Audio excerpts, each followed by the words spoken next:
today's session. NASDAQ actually gapping up to a much greater degree than the S&P 500. As you can see, the highs here of the pre-market actually surpass yesterday's intraday highs. So looks like we do have tech leading the S&P 500. We'll get to that in a minute. Also in focus, once again, here is the USO, which is also gapping up to the upside. So you've got the market and USO gapping up. Of course, USO in focus as these tensions here between the US and Iran continue to heat up. In terms of housekeeping, we don't have any economic data today to speak of. There is the 8:15 a.m. ADP weekly employment change, but given that it's the weekly number, not one that is particularly closely watched or market moving, it's going to be the monthly numbers that we get once a month.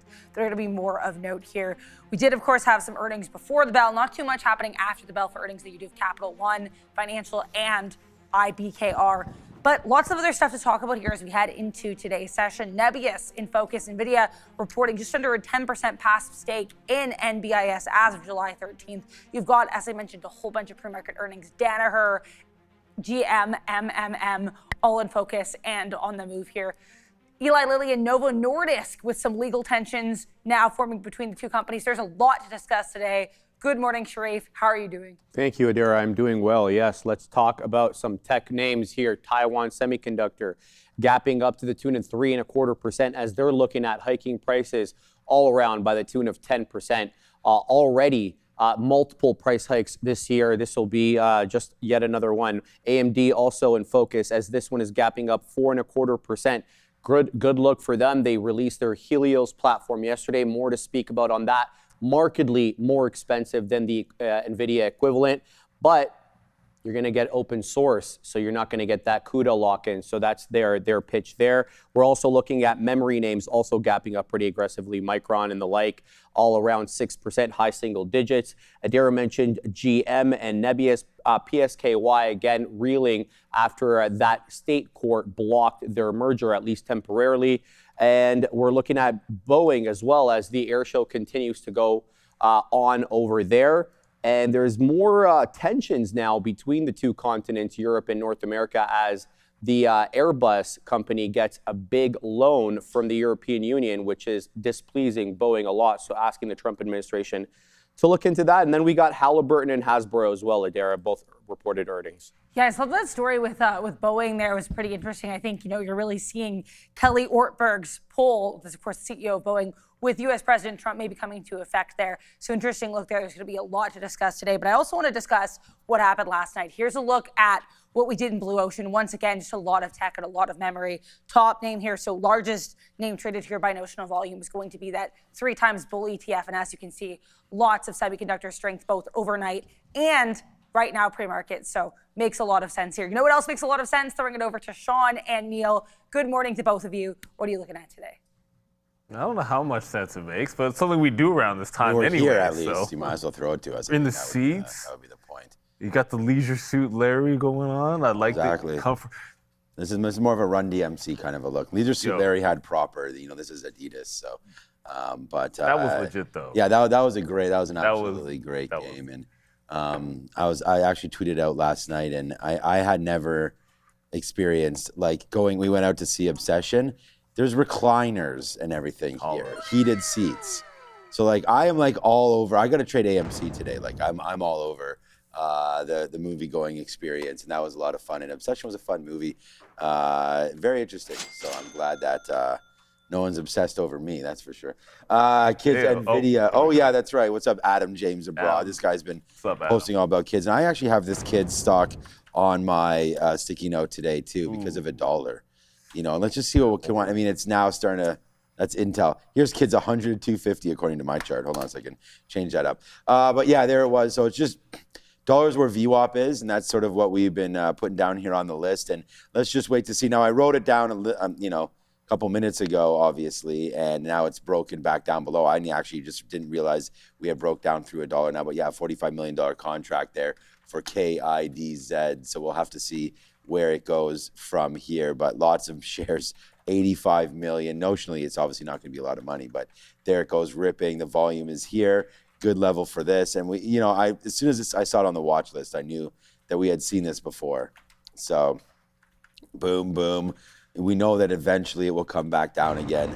But for right now, man, 82 cents is nice look here on the daily chart. So we'll look at kids, man. Yeah, it should be a fun one. Oh, there it goes, breaking back above $1 again. So, this is one where you can get 5-10% like no problem just by scalping.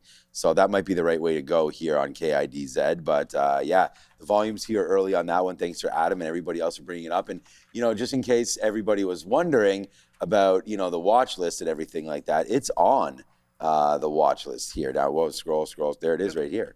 So here's all the news, man. Here's the 60-month, entering a 60-month, $46 million AI compute service agreement, blah, blah, blah. So it's all right here, right now. So, you can get all of this as well as Mobileye, Amazon, 3M with a nice move today, up 6%.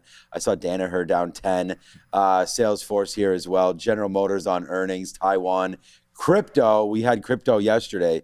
So we'll see if we can go with another winning trade there today with crypto. That was a good one. We nailed that bottom yesterday. It's up nicely today. SpaceX closes below that 120 for the first time, gapping a little higher now, right? 121. And then, my number one stock today is going to be Intel, and that's just up 5%. So we'll keep looking at that. But that's your watch list. Wow.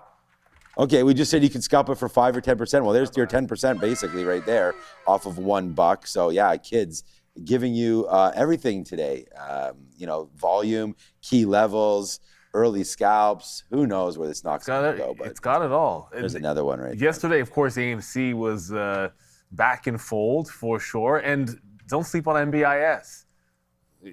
Getting an NVIDIA stake is not necessarily a bad thing, but you also go twofold in the fact that a lot of these names have found like a temporary bottom. Whether it was at the end of last week where you got that low, and bit of a good story here for them after a strong-ish day yesterday. It was more of a consolidative day than anything else. But so many things are just gapping above prior resistance, which is a good sign, right? Like resistance turning into support turning into resistance, that kind of thing is going to be in play this morning for sure. But the one I heard Sharif say that about Danaher, that one doesn't look good. So weak healthcare name. After their report, they're getting shellacked. He said 10%, it's 11% now, and getting smoked. The one that I'd say is disappointing is General Motors.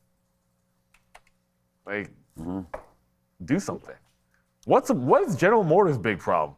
At least do something. Up, down. You don't have to be up 10%, but exactly flat. So it's such an interesting level, just hugging the 200 SMA with a chance to have broken out today.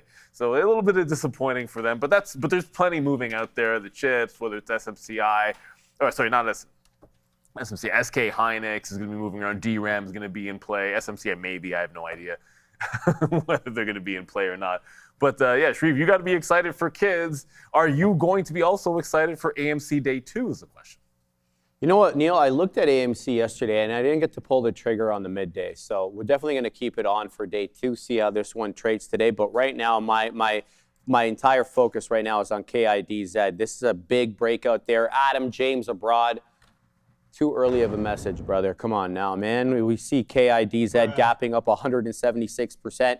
And the nice thing about this one is the volume weighted average price and the dollar area are essentially overlapping here. So you get kind of double whammy in terms of support. You're going to keep an eye on this. 130 high Adera. There's also SLGB, but that one's selling off a little bit. Popped up here early on, 5:10 a.m. Just lost VWAP at around $1.25, but that one will be on watch if it can reclaim some levels. And there goes UTZ ripping through the highs. This just popped up from $7 into 14. This is just breaking out now. This is the second bar on the 5-minute chart. Everything before this had done absolutely nothing in terms of volume. 88% Adera in about 10 minutes. Yeah, seems like it could be a good day for small caps. Let's completely flip the switch a little bit and take a look at some oil and some Bitcoin. Both of these certainly going to be in focus today. Both of them also featured on our watch list. You've got USO to the upside here, as we mentioned. This actually is gapping up. You had a decent session yesterday as well. Tensions between the U.S. and Iran continue, with the U.S. continuing to strike Iran every night. Yeah, they are. What is it, 10 days now? 10 nights in a row, something like that. You have mediators from Pakistan, Oman, and Qatar scrambling to try to get a 10-day ceasefire just to kind of get the Strait moving again. It's not really supposed to end the war, but it's just supposed to create a technical window to kind of renegotiate some of the commercial passage protocols. But yeah, not really much other than to say just keep your eye on the headlines. Now let's also keep an eye here on BTC quickly as well before we throw it back to Sean and to Neil. You've got this level of resistance here on the daily around 67.2. Currently we're at 66.3, so really nice bounce here. We're, I think, just over a 1 month high for BTC as of this morning's move. Yeah, and you're hearing reports now coming out of the White House that they've agreed on certain language for the Clarity Act, kind of potentially clearing the way for the congressional progress and, increased institutional participation. We know Congress is on the precipice of taking their summer sabbatical or whatever they call it.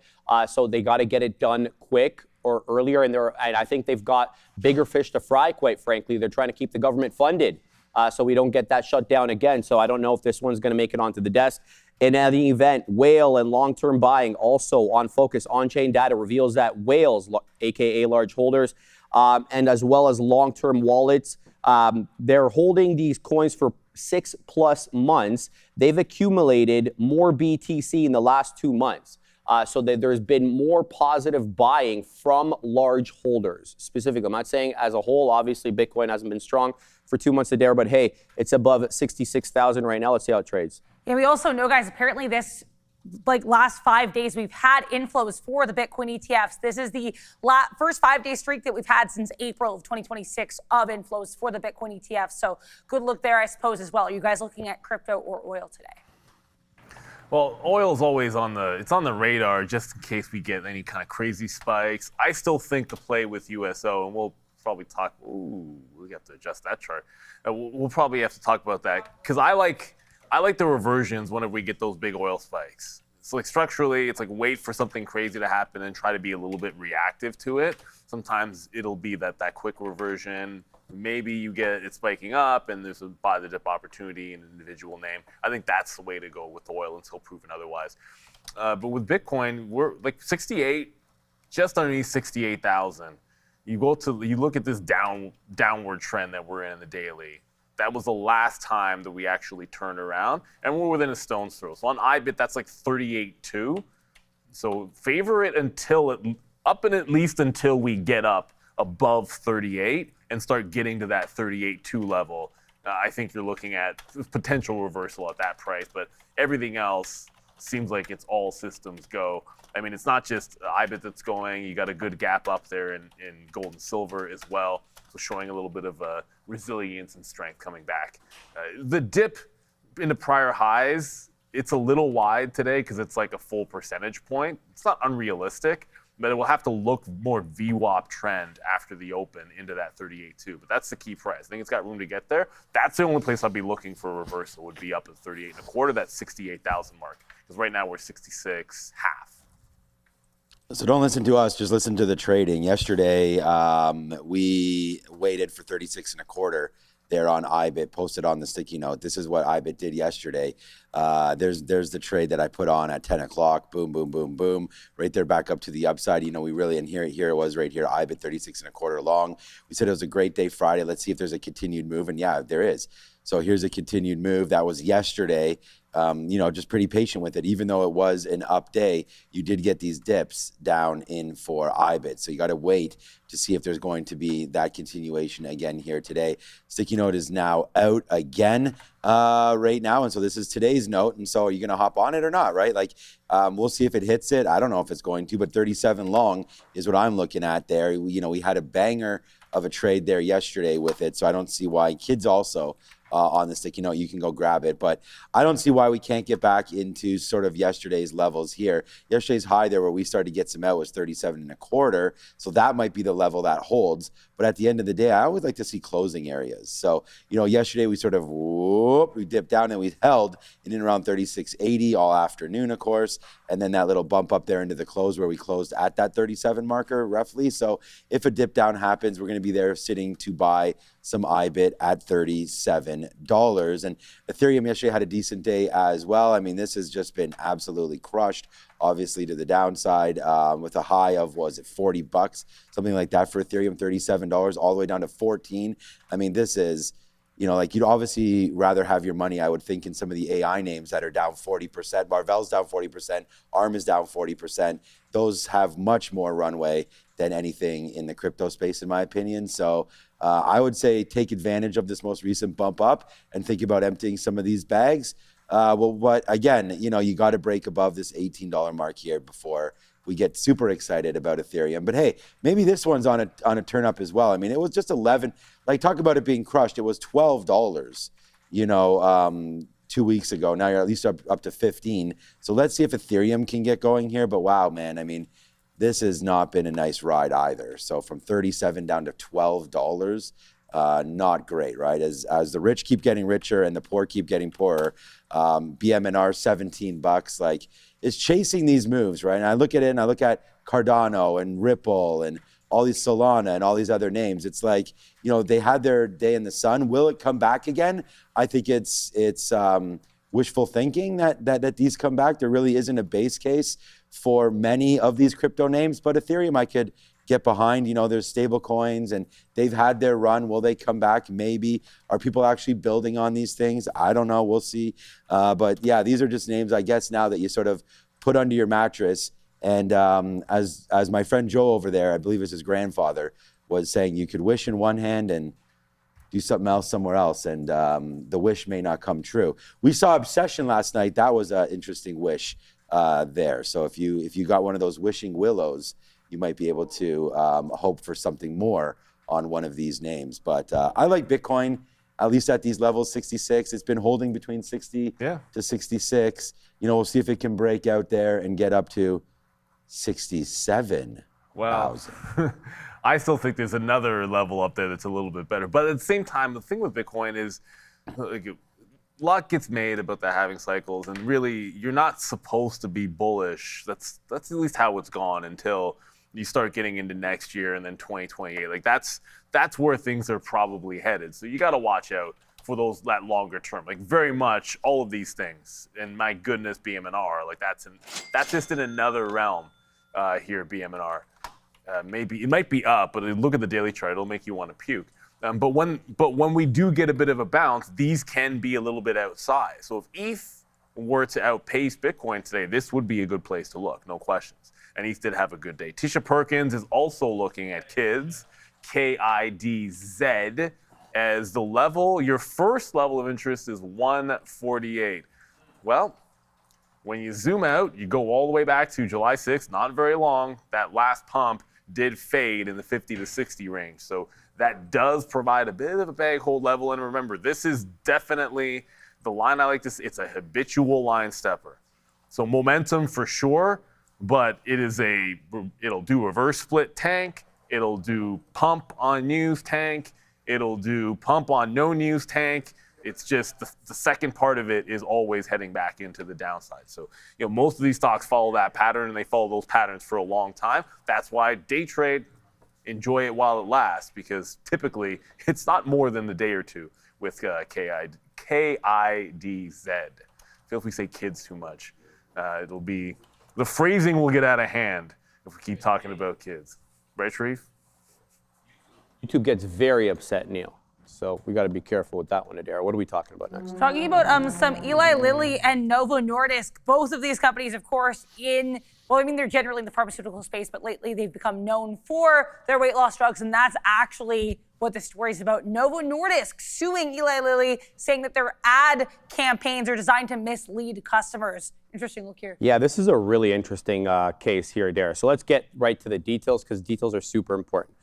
New Jersey court, you mentioned it, it's federal court, jurisdiction matters here. They're alleging false advertising and unfair competition regarding their weight loss drugs, okay? But what happened here? So Novo's claiming that Lilly's nationwide commercials, right, that they've been running for Zepbound and Mounjaro, they're maliciously comparing the highest dose for those drugs to the lowest dose or lower dose for Novo's drugs, which are, of course, Wegovy and Ozempic.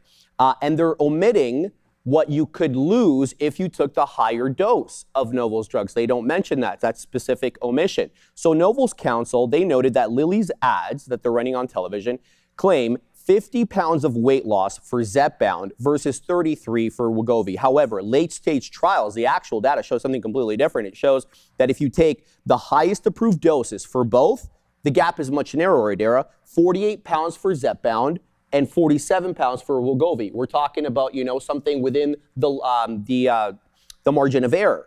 All right. So here's the other deal. Novo had already sent a cease and desist letter to Eli Lilly back in April telling them stop doing that. So what did Lilly do? They just put a little disclaimer there on the bottom of the commercial to say, you know, we're comparing different doses. That's obviously not good enough, and they didn't like that. They've said they've run that ad 700 million times since April. I don't know if that's accurate, but that's what's being said here. 700 million times. Legal remedies sought. They're asking the court to force Lilly to withdraw the ads, to run corrective advertising and pay damages. They want all the profits that Lilly somehow is able to quantify from these commercials paid back to Novo. But just as a separate thing, Adara, this is all moot.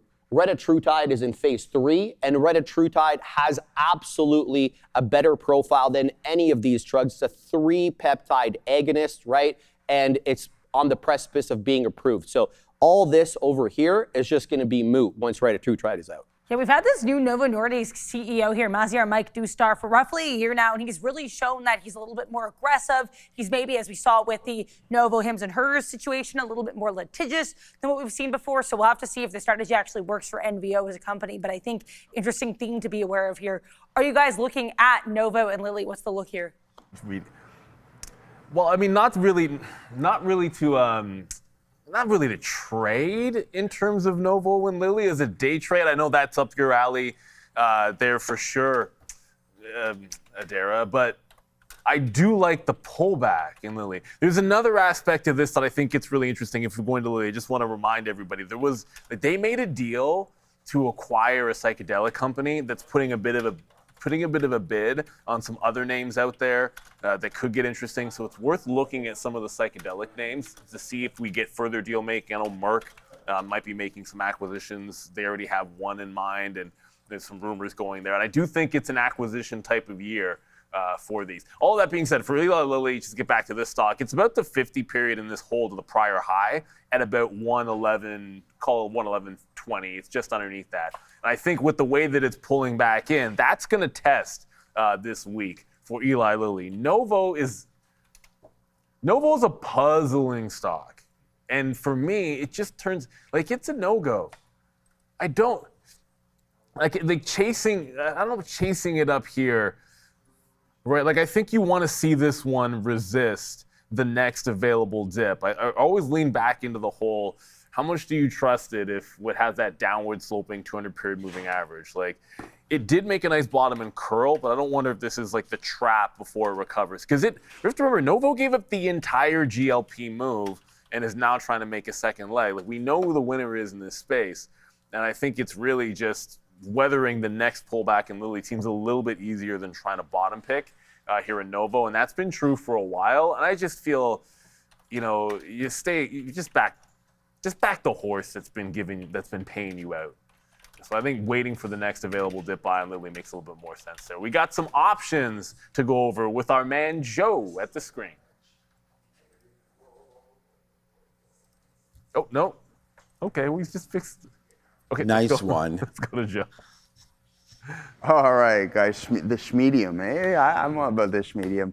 All right, guys, let's take a look at some of the options activity from yesterday's session. We're going to kick things off with IREN here at this $38 marker, guys. A nice return here in the contract. We'll get into that momentarily. But as for the open interest, we're sitting around 8,200 contracts, still currently open at this specific $38 marker. Now, as for the volume, 4,300 contracts open and closed on yesterday's session. Now, for a $38 name, you're running into a lofty spread here, guys, around $25 or so. But as for our delta metric, you can see that we're closer to we are ITM on this one specifically with a 64 delta. Not quite our 1-to-1 just yet, but let's keep an eye out on this. Considering it is closer, it's in the range of between in the money and at the money. And what can happen is that you have the hedges push price a little bit lower, but if this level does hold up, then maybe you'll see some price appreciation because there isn't much supply, there isn't much supply north of the $38 strike price.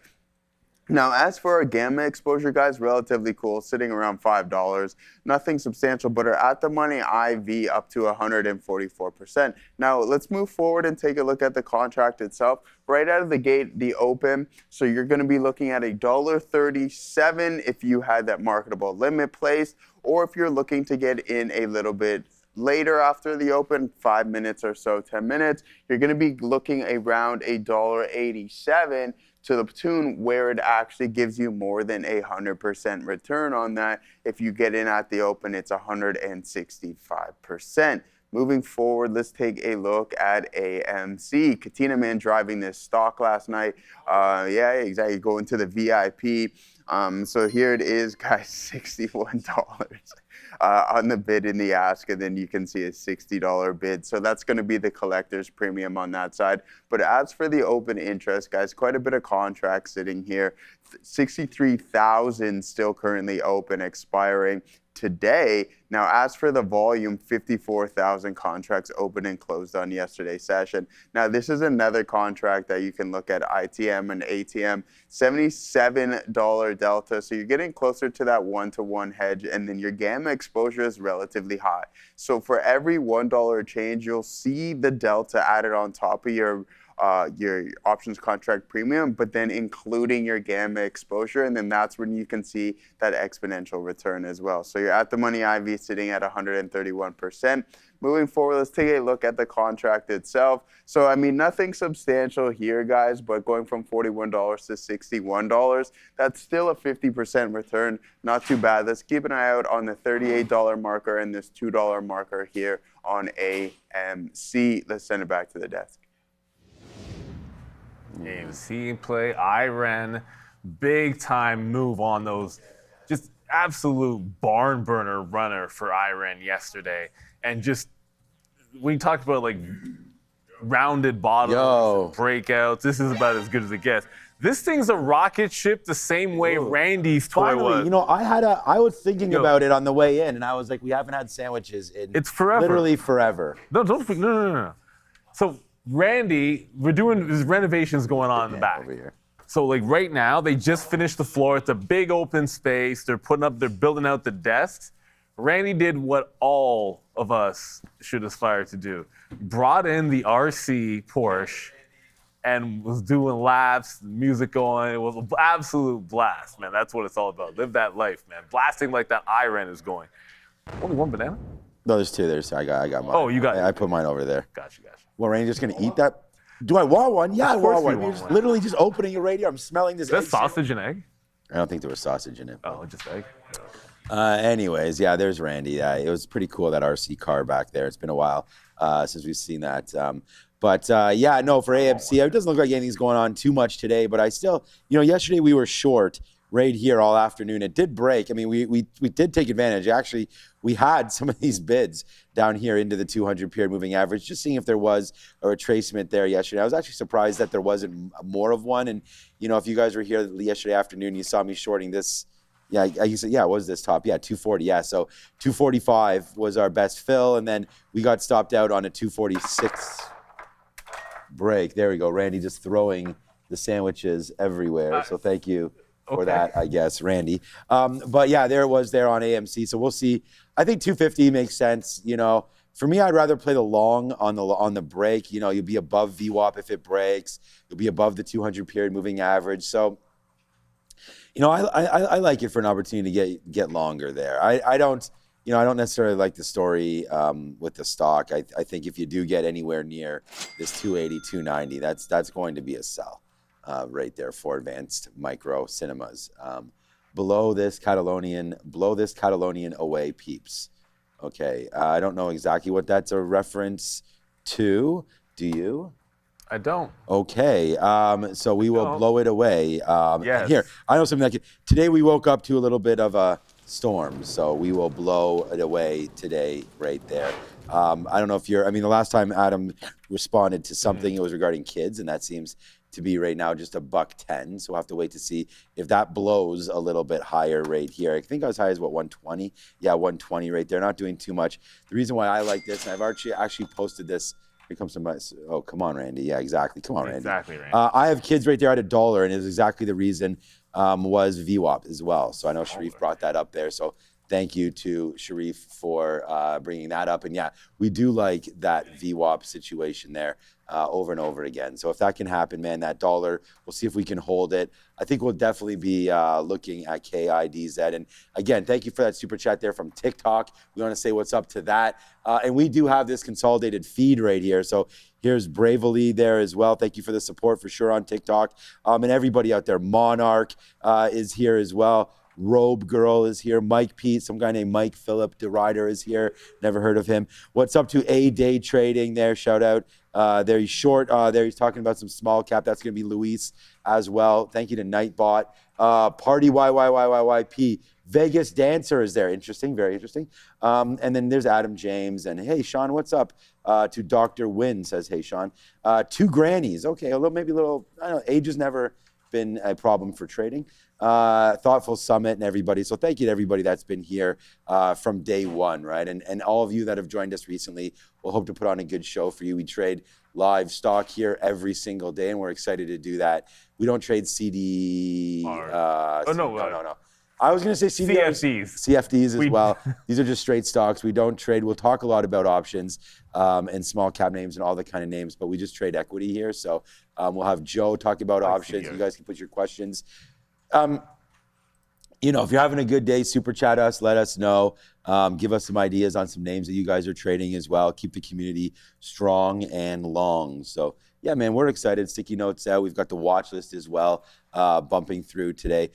I see Raheem is in the notes, but I don't think Raheem's coming today, unless Adara knows more about that. But I'm guessing does not. No, so I don't know. We have him marked down for 8:30, so it's 8:32. So Raheem, where are you at? It's doubled up. I think it's the wrong day. Here. Yeah, he might not be here today. So, but anyways, lots to talk about as this day goes on. You know, Intel's been a nice one there. I'm sure it's going to be on our watch list very, very soon. Intel on your watch list, anyways. It's already on ours, but down into $100 should be a great trade here today for that one.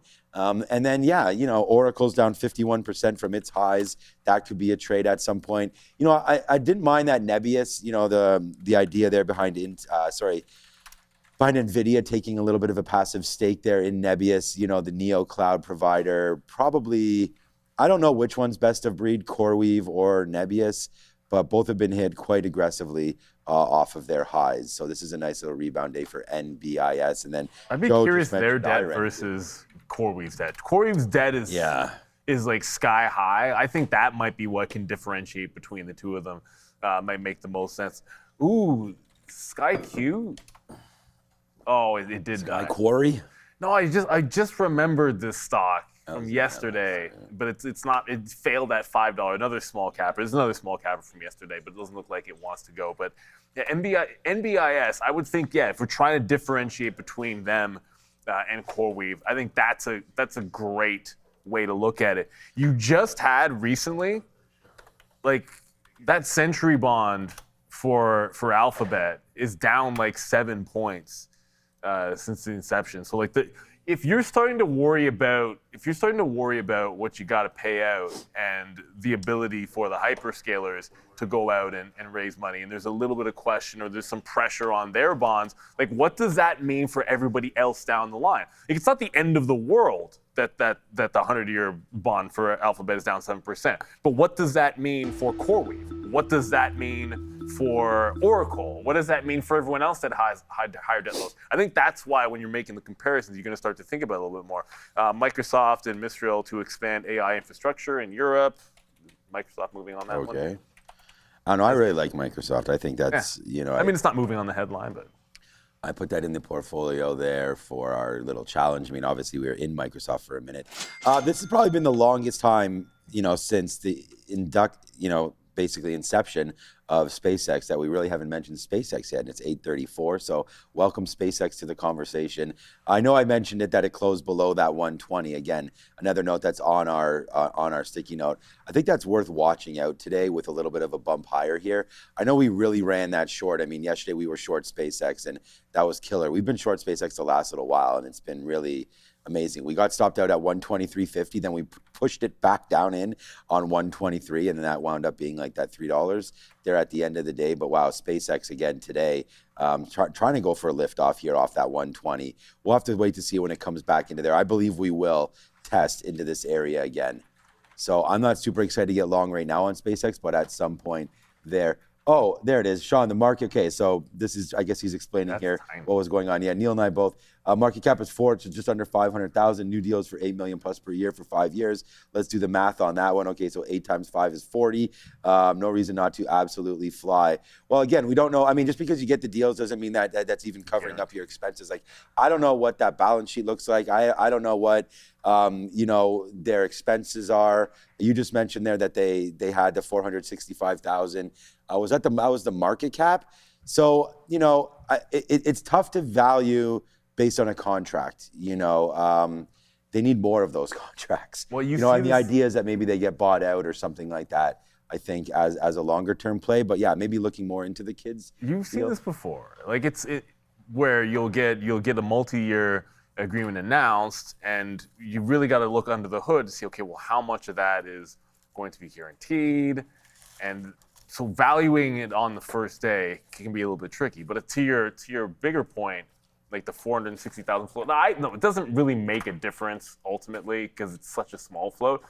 The number I see is 2 million, but tiny float is tiny float. It doesn't really make, again, it's not that big of a difference whether it's 400,000 or 2 million to the overall trade. But ball doesn't lie. If you think that's fundamentally like this should be 4x, well, you've got to be pretty convinced and dig into the details of that contract. That's the important thing for sure. Because again, nothing is absolutely guaranteed at all. One thing that is guaranteed and inevitable, that is we will be right back no matter what we do. I feel like every time I pull up USO, it's just creeping. It's not screaming. It's not like there's not crazy spikes, but it felt like this yesterday. Like oil is just slowly gliding higher. And now we've got more concerns because I was telling Shreve when I sat down, I'm like, what, did we just go back in time? Like there's now a new choke point that could threaten oil supply. Now tariffs we're back on Canada. Like, did we just hit in a time machine back a few months or something? So yeah, you got to watch out here because we keep creeping up for oil. Well, that could put some pressure on the market that we're not really paying too much attention to. I don't know if you just heard this. I just heard they're talking about the Clarity Act here. Coinbase getting a bit of a spike. I wasn't able to catch the exact headline, but Coinbase spiking here on, well, I guess I didn't hear it exactly, but probably the Clarity Act and some positivity towards that. So crypto again remains strong. Coinbase looking very good. 5 points today, and finally getting off the schneid. Look at that. Coinbase, knock on wood, might have made that 140 low. We'll see. All right, we can go back to the desk, man. There's not too much going on right now. We'll keep talking about all these names as we go through. I was looking at SpaceX again and that Sky Quarry moving around as well. And then I just tempted to look at Oracle a little bit just because of how beat up it's been. And then on that Nebius deal today, I do think that there is a chance for Oracle to try to find a base down here. I mean, look at this chart for Oracle. It's just been like, wow, to the downside, like crazy right there. Wow, just I don't know what to think about this name. If you would have asked me, I was actually long initially, which is amazing, where we were able to get out. We've told that story a couple times. I was long back at this $100 level before this sort of move happened and couldn't believe it on the upside. And now it's almost like just as unbelievable on the downside here. But look how good Oracle potentially could be at these levels. You're going all the way back to 2024 here. And the thing about it is like it's shown us it has the ability to do this. So this is not like something where, you're just hoping that a name like SMR can get back to 60. That's not happening anytime soon, right? Oracle on a good report, now whether or not they have a good report or not, and good mega cap spend does have a great opportunity to get back at least to the 50 period. I'm not trying to think we're getting back to 200 and change, but if we can get back up to here, I think that's a really great return if this is a good earnings season. So Oracle is something that I think is worth looking at just because of how much it's been beat up right. The Republicans and Democrats are set to meet today to discuss the final details of the. Okay, so that was the whole news there. Neil just mentioned there Coinbase and what was going on there. We've actually looked at a little bit there with Bitcoin and Ethereum earlier. Another one that would benefit from all of this could be Circle as well. This would be the one that I would think would be going up the most, 65 up to 68. So we could see Circle. Their IPO was around this $60 mark. So interesting to see catching a bid here with news now for Circle. So I think that that could be something here to look at today if you are looking in the crypto space, Coinbase and Circle. Two great names, as well as Bitcoin, which is now 6666. Right there for crypto. So 66.6 right now. We'll see where it winds up going. Looks like Circle right now could be a long based on some of this news that we're seeing just hitting now. So, but yeah, good start to the day, up 1.2%. Microsoft, the NASDAQ. We get that Clarity Act thing, and it's like, where does the brain go to? It goes to IBIT or ETH, Coinbase, Circle, BMNR, not MSTR. Like, it's just what. Oh, is it left for dead? Is that all it is? It feels like that's a yes. And we're talking about the problem with all the hedging and whatnot. So it's like Bitcoin long, MSTR short kind of deal, which does put some pressure on it. But all of that said, like maybe, because if this finally goes, it's got better squeeze-ish potential and unwinding than some of the other crypto names. But it's 4% now. It needs, what does it need? 105, 106. Would be that prior high. So it's about 4% for sure. But like this, it just feels like it's absolutely been left for dead. And like if we even show like BMNR even trying to catch a little bit of a bid, and this thing can't get going. And MS Stone, I see you in the chat. MSTR under book value is wild. You know what? Sure, it's wild, but the ball's not lying on it. And that's sort of the thing. Like you can look at fundamentals all you want, but sentiment tends to win out sentiment can win out a heck of a lot longer. Like the whole saying is a market can stay irrational longer than you can remain solvent with any kind of a bet. Ultimately, the ball's not lying with this one, and they're just going to continue to punish them. What I do want to do is just a quick reminder, a little bit of housekeeping, because it's something. It's kind of important. A lot of kids this morning, KIDZ and SpaceX. But if you're typing symbols into the chat, first of all, thank you for being part of the community. If you're not in the chat, hit the sub. If you're on TikTok, make sure you get in there and post your comments. But every time you use a $sign in front of a ticker, it just ends up on the board, which can let us know what the big names are going to be that are trading. Obviously, KIDZ, NVTS, NVIDIA, ZYBT. We already mentioned SpaceX. SLV, that's been on the mind for sure the last little bit. MSTX, BE, Battle. We'll throw your symbols in there. Let us know what's moving. Maybe there's some upgrades and downgrades that'll pique some interest and cause people to look at some new names. All right, guys, welcome back. Let's take a look at some of the analyst actions here from this morning. We're going to kick things off with some downgrades. Live Nation, guys, going from a positive to a neutral weight here, but we're getting a price target increase to $186. That's up from $181. We're down about 0.8% here, guys. Now, Adobe also on the downgrade side of things, guys. Morgan Stanley downgrading them from an equal weight to an underweight and reducing its price target to $240. That is down from $365. We are down substantially here this morning to the tune of 5%. Shopify, the Canadian name, down 3% here, guys, 3 1/3, going from a buy to a neutral weight with a $130 price target. That is down from $160 from Rothschild. Now, Wix.com getting the downgrade as well, too, guys, going from an overweight to an equal weight and almost getting its price target slashed in half. $60, that's down from $112. Morgan Stanley giving them that downgrade. Moving forward, we'll take a look at some more positive things. Robinhood getting the nod, guys, with a buy rating, but we're also going to be increasing our price target to $123. That is up from $97 from Needham. You can see we're positive here this morning. Now, as for Five Below, guys, a little bit more than 0.5%, going from a market perform to an outperform with a price target of $250. That is up from $247. Bernstein giving them that nod. Now, as for Ralph Lauren, guys, getting the approval this morning, market perform to an outperform. You're up 1.8% here today. Raymond James giving them a $410 price target. Now Fortinet getting the nod, underweight to an equal weight, and a substantial price increase, guys. $80, that's up to $133. You're positive 1.4%. Morgan Stanley giving them the approval here today. Let's send it back to Neil and Sean. Yeah, thanks, Joe. And I know you saw like those downgrades.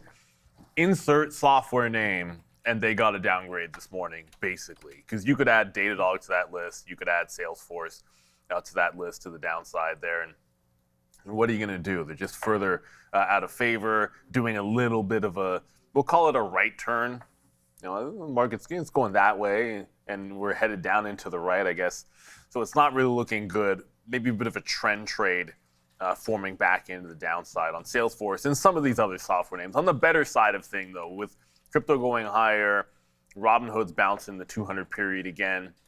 It was able to pretty cleanly hold 9,900 yesterday. It's not breaking out, so it's got a weird diddle in the middle kind of deal where it's not breaking the 104 even with some strength in crypto. I know it's not only a crypto play, but I'd like to see it breaking 104. Otherwise, it's still setting up for more of a support trade than anything else. But yeah, I'll say yuck today to almost all the software names that I saw. They're all looking pretty bad. And I think every time we see renewed strength on any dip in the chips, and now also you're getting it in crypto, it's just, oh, software is back out of favor. Like that's the place where we're not loving it for sure. So yeah, the IGV, short till it's not. There's a couple of names in there that have been showing some signs of strength. Palantir was a good example, but for the most part, these guys right back into some lows. Look, I like the retail name Five Below. I mean, every time, like I said, there's a few stores that we have to go to when we're in the States. One of them is Five Below. One of them is Target, of course. Now Chick-fil-A is not a thing because we have Chick-fil-A's all over the place here now. But yeah, down into 170. Great little hold there, it seems like anyways. And just a name with a 21 PE, a retailer that's been working. I mean, you want to see Target's chart and things like that. I think Five Below here on quite the huge run from that low, just getting upgraded right now. Feel like it's at a spot where it could turn around. So watch out for Five Below. Even if it does turn back into this $200 mark right here, you're going to be supported by the 200 period and the 50 period. So I really like the chance for Five Below to get back up to its all-time highs around that 250 marker from here, which would be about a 20% increase. So, like I said, it's pretty unique products there, pretty cheap. And, a lot of heading into summer months is which right now should be a good quarter for that. Parents looking to buy, little trinkets and whatnot. Then you have back to school coming. So, I think this is a name that continues to work. I mean, look, I've had Costco my whole life. I'm not into Walmart, but, the one stock that I've bought and, done pretty well on. And I hope that you guys have followed this trade. Like, we're long targets here in the low to mid 80s. And we did sell out a decent percentage of our holding here at 120. But there goes Target. I mean, it's been such a monster move. And not only that, this is a 3% dividend. So, we've been getting paid to hold this thing. So it's been quite awesome. And we've been up here to one. The reason why I'm bringing this up now too is obviously we just talked about Five Below, but I like this area here for potential sell now, maybe sell the rest. And then we can get out. And if Target does come back down in, but it's like, I don't really want to sell. It's such a good winner right now. I think I have about a quarter of the position left as we continue to go higher here on TGT. So, I couldn't believe sort of the move that we had in the first place. Thought we were going to be breaking back down below this 50 period, but you can see now we've now tested it numerous times on the way up and held every single time. So, instead of getting out now, maybe you set something for like a 125 break. But yeah, Target right now really working to the upside with a dividend, one of the better names in the retail space. I was commenting the other day that we had Costco. I was in Costco and it was absolutely jam-packed. They've gotten hit too, and so has Walmart. Walmart's been pretty bad this year. It's actually down quite a bit year to date, I guess. Well, not actually. It depends on where January actually starts. But 120 down to 111. That's actually not that bad. It did have a move up to 134, obviously 140, and now Walmart's just getting crushed. to the downside. But, we did hold out at that 108 here where Joe sort of called a little bit of a bottom there. Let's see if it winds up holding. It is looking like, now our charts don't extend out because it was NASDAQ, NYSE over to NASDAQ, but we'll wait to see if 108 to 110 here holds for Walmart. Obviously, it's American staple. Just like I mentioned, for the same reason why Five Below. But why would you own Walmart instead of Five Below? I mean, Five Below is a much better looking chart. You want to play this one for just to grab something down here and hope that it does retrace back up. I don't really see why that's not a possibility there for Walmart. I mean, they're everywhere. I don't need to tell you guys about the Walmart story, an American story for sure. But yeah, so retail space is what it is. Look at the NASDAQ though right here. I mean, the ES right now up 0.4 is nice, but it's the NASDAQ that's really starting to get going one more time right here. Anyone buy the dips in the NASDAQ? I mean, there's lots of opportunities here. Look at the triple Qs. We won't look at TQs. Let's look at the Qs right there. NASDAQ trying right now on the daily. Looks like it's bouncing here off of, again, another level that we've seen numerous times down here near that $700 mark on the Qs. Made it back in May, made it back in June, making it back here in July. And then here's the move higher. July is typically a pretty strong month, so I'll wait to see if July can help this market get back to the upside. We're pretty down this month already though, right? If you go back into July 1st, 735 down to 700. So you're down a couple percentage points here. I think we end July positive, right? But it's all gonna have to start tomorrow with Intel and with Google and IBM. Yeah. So, with those names, that's what's gonna start the Qs. Hopefully the engine to get fired up back to the north side. I still remember when Google was down 10%. On one of their recent earnings calls. That could happen again, and if it does, we'll try to scoop some up. But yeah, so that's it. 852. We covered a whole bunch of names there, and thanks, Joe, for the upgrades and downgrades. Let's go back over to the desk. Yeah, let's see something else. I was gonna say, you mentioned retail, and it's just anecdotal, but I can't remember the last time we talked about retail without there being some kind of someone in the chat always brings up Lululemon. It's the same person. It's oftentimes. Yeah. But you know what's interesting? Who that wasn't on the board, but Nike actually got an upgrade today. Okay. So not Lulu. Sorry, Lululemon lovers, but Nike was actually able to get an upgrade here today, and probably performing not much better, but at least a little better. See that thing called the 50 period that Lululemon's allergic to? No, Nike seems like it's trying a little bit better to have made a bottom, but these names have been so depressed. It's wild. There's always more interest anecdotally in trying to catch bottoms than there is on buying the dips on the stocks that are uptrending. I think it's a psychological thing. You always want to feel like you're getting a deal, right? And if you're buying the stock which is pulling off the highs, it's like, oh, it was just at highs. Let me find the bottom of something. But you know what? Historically, that's a much tougher road to hoe. That is for sure. Someone who I know likes Lululemon, but probably is never going to trade it, is Sharif. But someone who does is Adara. I like that intro there, Neil. That's quite succinct and accurate way to transition it over. Before we get into the rundown here, we're just about 8 minutes away from that starting. Let's talk about one more stock here. TSM, Taiwan Semi in focus. Nikkei reporting that the company could be raising foundry prices starting in 2027, so next year. Yeah, so the base rate is going to be between 5 to 10%. That's going to be on essentially all products, but it gets a lot more nuanced than that. So let's get right down to it. So in the agreement, if clients demand HPC, high performance computing, okay, or AI chips beyond their initial order, they're going to get clipped with another 10%.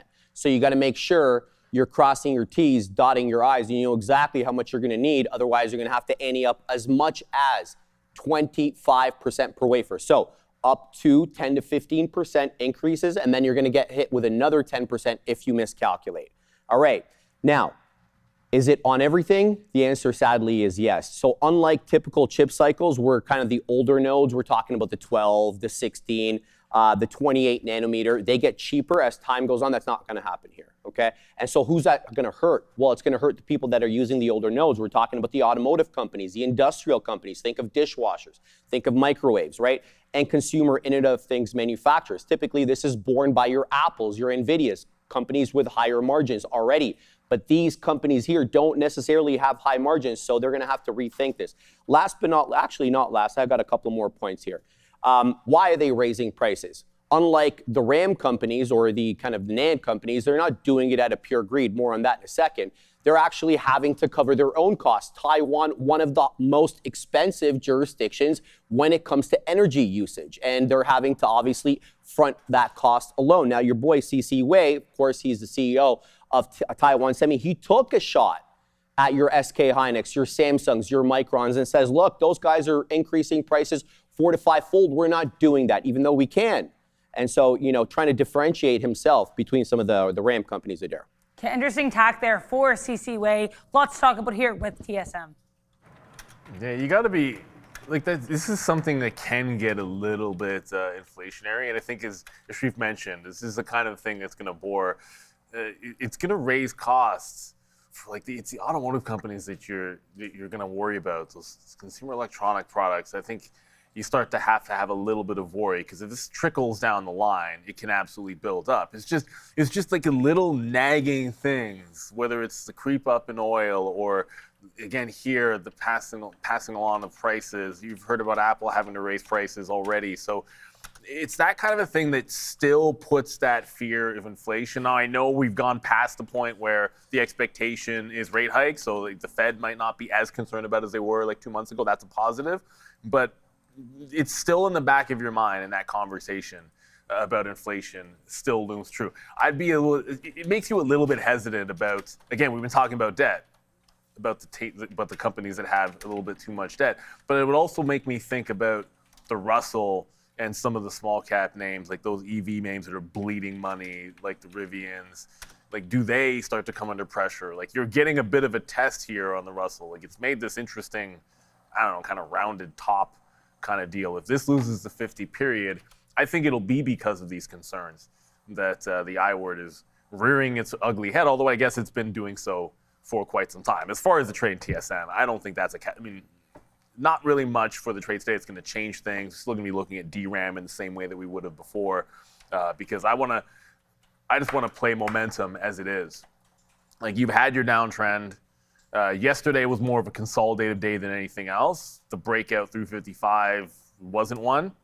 It effectively is now gapped through that level. But anytime I see that's a huge reversal on what was an obvious downtrend, and you had resistance at 55, multi-day resistance, and then a single day of support. Well, let's make it two.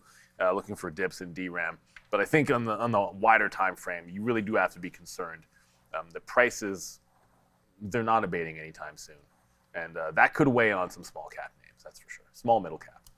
There is, just watching out for this kid stock again. Now it's at 131 million. We first talked about it was 80 million. So it's doing a lot of volume here in the pre-market. And you can see here we're holding that dollar. So, you know, we've broken down a couple times on there, got down to 95 cents. So, you know, losing 5 or 6% on the downside, gaining, you know, 10% or so as top scalps on the top side. So I think you can almost keep on doing that back and forth until we get, of course, some of the imbalances, which right now won't have any NASDAQ names on them. So you're gonna wait to see if KID shows up there. We gotta wait till 9:25. So we still got about a half hour until any of the NASDAQ imbalances show up. And I just wanted to, because we're talking about the IWM a little quickly there now, we are 8 days, 5 hours, 2 minutes, and 3 seconds away from potential rate hike.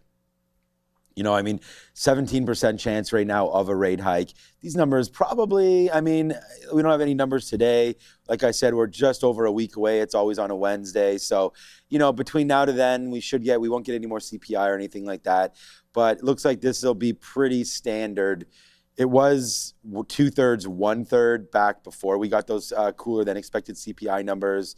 So right now, this has been pretty standard for the last 3 or 4 days. So, you know, I think that that's pretty awesome that there's at least a chance. We'll see as it gets closer. I could see this starting to shrink down a little bit as we get closer to next Wednesday. But it looks like we're going to hold steady on the rates, right? Which should be better for small cap names than an increase would be. So, you know, just talk about that IWM, as many of these markets are at all-time highs. And, you know, obviously rate cuts would help the IWM, but also as does a firming rate as well. Like if we can stay where we are until the next one is September. So you get a break in August, which is real nice. So if the market is happy with a stand pat there, then IWM should mature up, as the next rate cut is not until, or the next rate decision, September the 16th. Palantir, definitely a name to look at. I almost added this to the 6-month sort of plan there.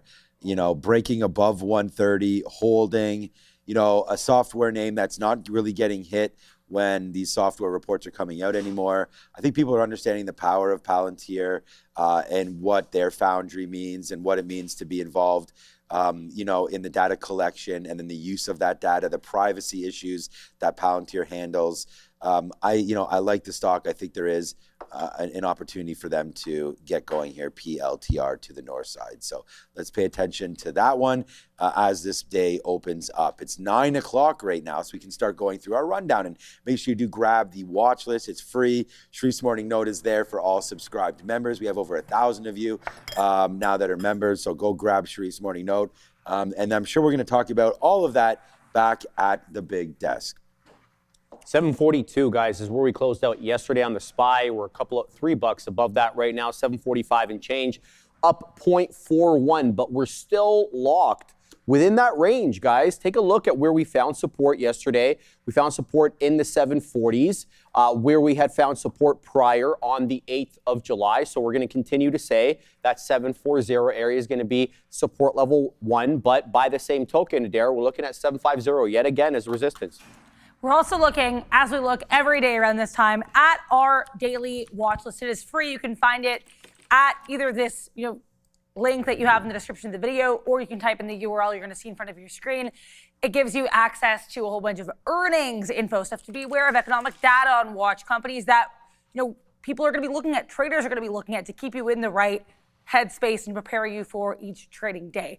Let's talk here some of these semiconductors. I have Intel in the charts. There was just a bit of a spike here. I'm still looking if I see anything on this move to the upside. I'll let you know. But INTC here with some job cuts, and AMD with its advancing AI event kicking off tomorrow. There are a lot of different catalysts in the semiconductor space, and all of these names looking pretty good this morning. They certainly are. We covered Taiwan Semi. We know the memory names are bumping, but I want to get to AMD. Adair astutely pointed out Advancing AI 2026 event. And what did they do in anticipation of this? They released their Helios rack. Now, this is their first shot at this kind of data center scale product, right? So it's 72 GPUs per rack, and I think about 26 CPUs. It costs 5.5 around. This is speculation because the company hasn't disclosed this. Analysts are thinking it's about 5.5 million per rack. That is $2 million more than NVIDIA's Vera Rubin stack. Something to think about. Now, while you pay more here, you also get more flexibility. So we know CUDA, the software system that comes with NVIDIA, it's a closed sort of network, right? It's proprietary. It's not open source. You got to use it the way NVIDIA tells you. Not so with ROCm, right? ROCm is AMD's version of CUDA, and that's open source. You're going to be able to customize it a lot more. So how will this work out? We don't know, but the biggest customer they have for this Helios rack is Meta.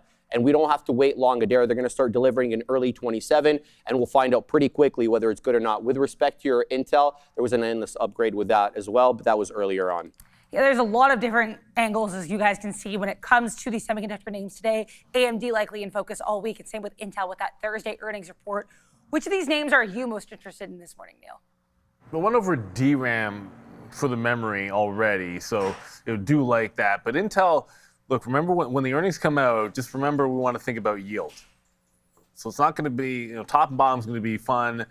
We'll see the reaction, but you want to hear them talk about improving yields because that's going to be a big deal for them. I think that's the kind of thing that can spike it higher for sure. Again, still not, I know Adair is going to be looking for it. Feels like there was something maybe a minute or two ago that caused a little bit of a spike. It's giving it, not giving it back's the wrong word. Yeah, it's pulling back just a little bit off of that little spike there. But it was yesterday when it just couldn't take out that 100 level. I said in the morning, I liked it over, closing candles over 100 on the 15-minute would make it a long trade. So it's gapping away from that. I feel like this, same way I felt about Robinhood, where it was like dip 99 hundo. And yesterday that was the case. It feels like the same thing. And there's the story. Intel and Fortinet collaborating to advance cybersecurity innovation and strengthen global supply chain resilience. Hey, good. good for both of them, and pretty good for Fortinet. The spending, we already know this. IBM even told you this. It is all cybersecurity is where a lot of the money is going. That isn't straight up into data center and compute. It's going into cybersecurity, and unfortunately, names like IBM are getting the brunt of it because they're not getting their piece of the pie anymore. Look, I have the number one trade today is going to be Intel. It's 99 long here for Intel. That looks kind of like an 8, but it's 99 longs, right? I mean, up yesterday morning, up yesterday. We see it up today as well. There's the move that we were sort of referencing that happened right off the jump there yesterday. So we'll have to wait to see if it gets going. But Intel, I'll put this here. I'll put my handle and you guys can go follow it and check out the note there. But yeah, over 7,000 of you checked out the sticky note again yesterday. Thank you so much for that. But yeah, dropping into $100 could be something there. This you know, again, I write these notes down an hour plus ago, and I wrote down 99 just because this was a pretty interesting level right there yesterday. We've only really gone up. We tried to come back in a little bit there. Starting at 815, we were up to 103. Nice little pull back into 102. It's only $1. So right now, interesting to start the trade at $100. If it does come in, that's where your 200 period moving average is. And of course, we haven't had 200. Well, that's 7 o'clock. It's now 9 o'clock, so we haven't had 200 minutes yet to properly chart this. But looking at 99, so if there is a way for Intel to make a more dramatic move there, like I said, yesterday's move was 97 up to 101, so that's $4 right there. So if this pulls back anything on NASDAQ weakness, and I mean, we were short yesterday, the TQs, and you know, you saw how that sort of worked out. It worked out actually really great there all day into the close. Intel actually faded with the rest of the market as well. So although it's strong today, it doesn't mean it can't show weakness. We've seen AMD get absolutely crushed off the open, as we've seen Intel as well. I mean, here's a good example. This is $93 2 days ago to Intel, down to 90, and then V-shaped recovery back up completely. So let's just, you know, not think that that's going to happen, but you know, it is possible. So we'll wait to see Intel dip buying, my number one idea today. Where will the levels be? You'll have to watch me trade live at 9:30. Yeah, well said there, Sean. Let's get right here into Nebius, NBIS. NVIDIA reporting a 9.3% passive stake in this company. We know they previously announced plans to invest $2 billion in Nebius going back to March. So nice update there for NBIS, sharply to the upside. Absolutely, yes. 9.3%, as you mentioned. Let's talk about what this money's earmarked for, guys. The entirety, almost, I should say, the entirety of the $2 billion here that NVIDIA is investing is earmarked for the Blackwell GPU. They have to buy the Blackwell GPU. But listen to this, Adara. They're also going to procure the H200, a chip we know designed specifically for China. They don't have enough buyers there, so they got to sell it to the to American companies. So essentially, we need to talk about the circularity of this, okay? Because the entire $2 billion is going right back into NVIDIA's top line vis-a-vis the Blackwell and the H200 purchases. And it's going to build a data center in Greenfield. They're going to deploy over 5 gigawatts, if you believe the reports.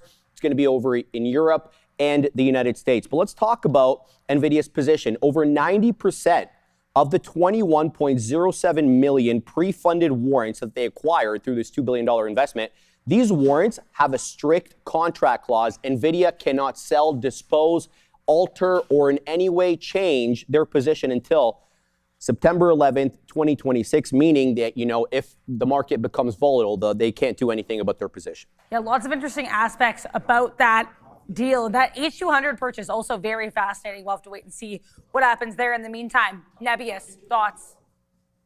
Randy's going to come here. We came in to see Randy. Boys with toys, and Randy has his remote control car there and was going crazy in our other side of the office here, as it's all the desks have been gone and now it's cement, right, with epoxy, it's epoxy on top. Is that what it is? Yeah, so it's now all nice and looks pretty smooth over there, to say the least. I think I was saying, like, it's like a bowling alley. That's the perfect you get over there. Perfect. But yeah, and you gotta have fun. You gotta have that fun. Yeah, you gotta do something. Because the desks are going to be up there in like a matter of time. So you know, we got the open space. You might as well use it. NBIS putting together desks. Well, so you got to take a break. Oh my goodness, that's pretty tedious. Yeah, they're maybe a quarter of the way through that. There, yeah. Well, speaking of a quarter, NBIS has a quarter of the relative debt from relative to CoreWeave that I was able to find. So I think that's a definite positive for them going forward. It's got the gap up. It's got the catalyst. It doesn't have a tremendous amount of early volume. Like if I zoom this in on the 15-minute, like you're gonna see this is not even better volume than yesterday in the pre-market. That's the one thing that I think holds this up. That's if you wonder like why memory names and NVIDIA and Intel and like those types of names, it's the consistency of good volume. Whereas NBIS, good story, good move, pretty good looking chart. Right now, not a lot of extra volume. Like it didn't have this catalyst, and it's not really doing a ton of extra R-vol this morning, which would be it's just a little bit disappointing for me. But overall, I think it just comes down to I would prefer this to CoreWeave just based on the debt. I think that's something you have to look at as a differentiator. There is some room for it to rally. Maybe this is when you come back if we get a bit of a dip, and then once the opening range has been set and you see how much R-vol we truly have, you can try to hold like this 190 level, the prior. Forget about the wick high. I don't care about that. I care more about like this 190 that it was holding at the opening range top on that 15-minute candle. But for now, this one's a pass in lieu of some other names. Look, I think it's a little, and I got to give a shout out here. Where is it? They're talking about you liking. Here it is right here, Dr. Will. I'm going to put this up. I think this is a pretty important point, and I wanted to make the same point about Intel there. These guys are reporting tomorrow, so although Nebius has obviously secured their spot as an AI infrastructure build-out play, you know, $27 billion contract there from Meta. They just raised almost $1 billion, 3/4 of it in the public markets. You know, getting hit to the downside to support their business. But I think you're right here. Don't mess around with anything here, Dr. Win. What's up, Dr. Win? If you do like the stock, let's make sure that Google and Intel, you know, don't wave a white flag at this AI trade. They're not going to. But let's just, you know, you only have one more day to see what Intel says and what. And again, they're not as important really as, you know, like Meta has a deal with Nebius. So you're sort of looking for that. You're looking for, you know, cloud plays, which is going to be something that's important for this whole build out. So if Google can still run things tomorrow night after the close and Intel can purport more demand, then, you know, I do like Nebius for a bounce. I mean, another name that's been 300 down to one, I mean, its low was 160. We're bottom picking like crazy to call it cut in half, but it was pretty close. Now you're just like that, you're back up from 165 to 195. These names are just so volatile that I almost think it's a bad thing to buy it up. Like if you like it, why not buy it down? So you could wait for a couple more days. If there is some negative news in the market, you will get a 160 opportunity for NBIS. So I would say buy it down, not up. But if you're going to start a position because you like it and you like what's about to come here, might as well give it a go. And I'm just going to check one more time here when Nebius's earnings are. I wish there was almost a faster way to do this. But if I just go here and I go, what's up, Randy? And I go to market events and I go to earnings, right into there, I'm going to be able to see that it's August the 6th. Right now for Nebius. And look at this revenue growth, 600, 300, 500, 700. So we know what's going on here, but they still can't make money. They're still estimated at minus 69 cents. Not great there. I don't really want to be investing in companies. And this is why we've, you know, Big Bear AI losing money still, you know, all these names that are continuously losing, not a great moment for investing, I don't think. Wait for it to trade down on Nebius. But hey, man, up 7%. We'll take it all the time. Thank you, Randy. What percentage of the desks do you think you have built so far? Oh. Right there. We are having, normally we have the rundown on the board, but we are having a couple camera issues over there. I want to thank Andre for working through it as he is the sole body back. Makes it seamless. I see back there, so. Oh, what? No, this is yesterday's rundown. Oh, yesterday's. Yeah, that's yesterday's. Okay. That's okay. All good. It's not updated. Oh, has it not been updated today? Who knows? Oh, it's not updating. Okay. So anyways, that's the rundown. But we're just going to go through the names. We're just going to listen to whatever Dara tells us, and we're going to cover those names. So I think that's the easiest thing to do. What'll be next? Well, here, let me see what I have on my list today. I think we could go for probably Bitcoin. SpaceX. Let me see what Dara wants. Let's see. One of the things that you guys just named will be on the rundown, but it's not the one we're currently talking about, and the other one was already discussed today. So let's get into GM. I think very, serendipitous timing that we had. Randy just visited us here because we know he's very into the auto space, and GM here, chart kind of your chop and churn here as we digest these earnings report. But, they beat on EPS and sales, raised their adjusted EPS guidance for the year, and that adjusted EBITDA growth, worth noting. Yeah, there's some good in this, but there's also some things that, are a little eyebrow raising. You got a top line beat, 48.03. It had the 47.09. Great look there. Adjusted EPS, 357 ahead of the 318. But let's talk about the nitty gritty here. We always want to make comparisons between GAAP and non-GAAP, right? Adjusted all the time. And while EBIT surged 30%, 3.94, and adjusted EPS surged 41% as well, when we look at GAAP, net income dropped 31% year over year, down to $1.3 billion. That was driven by a severe $2.3 billion charge that the company had to take because of their EV manufacturing restructuring, as well as the write-downs that they had to take there. So in actuality, they're not actually profitable. Let's talk about the share buybacks. They have good free cash flow here. Adjusted automotive free cash flow rocketed 78% year over year. They have over $5 billion there. That's going to help with their share repurchase program, which has been quite aggressive lately. And then China. We've been talking about a lot of weakness for Western automakers, SSE, in China. That is not the case for GM. 16.9% surge in that country year over year, up. I think they made $83 million in actual profit, not revenue, profit. That's up from 71. And then Adara, their North American operating margins did quite well. It expanded by 250 basis points. A lot of the press wants to attribute this to Sierra and Silverado. Had nothing to do with that. Their warranty was actually seldomly used, so you didn't have as many warranty items with there, so they didn't have to expend as much money on that. Good look for GM, but kind of a mixed report. Yeah, lots of interesting aspects of that report here. Are you guys looking to trade GM this morning?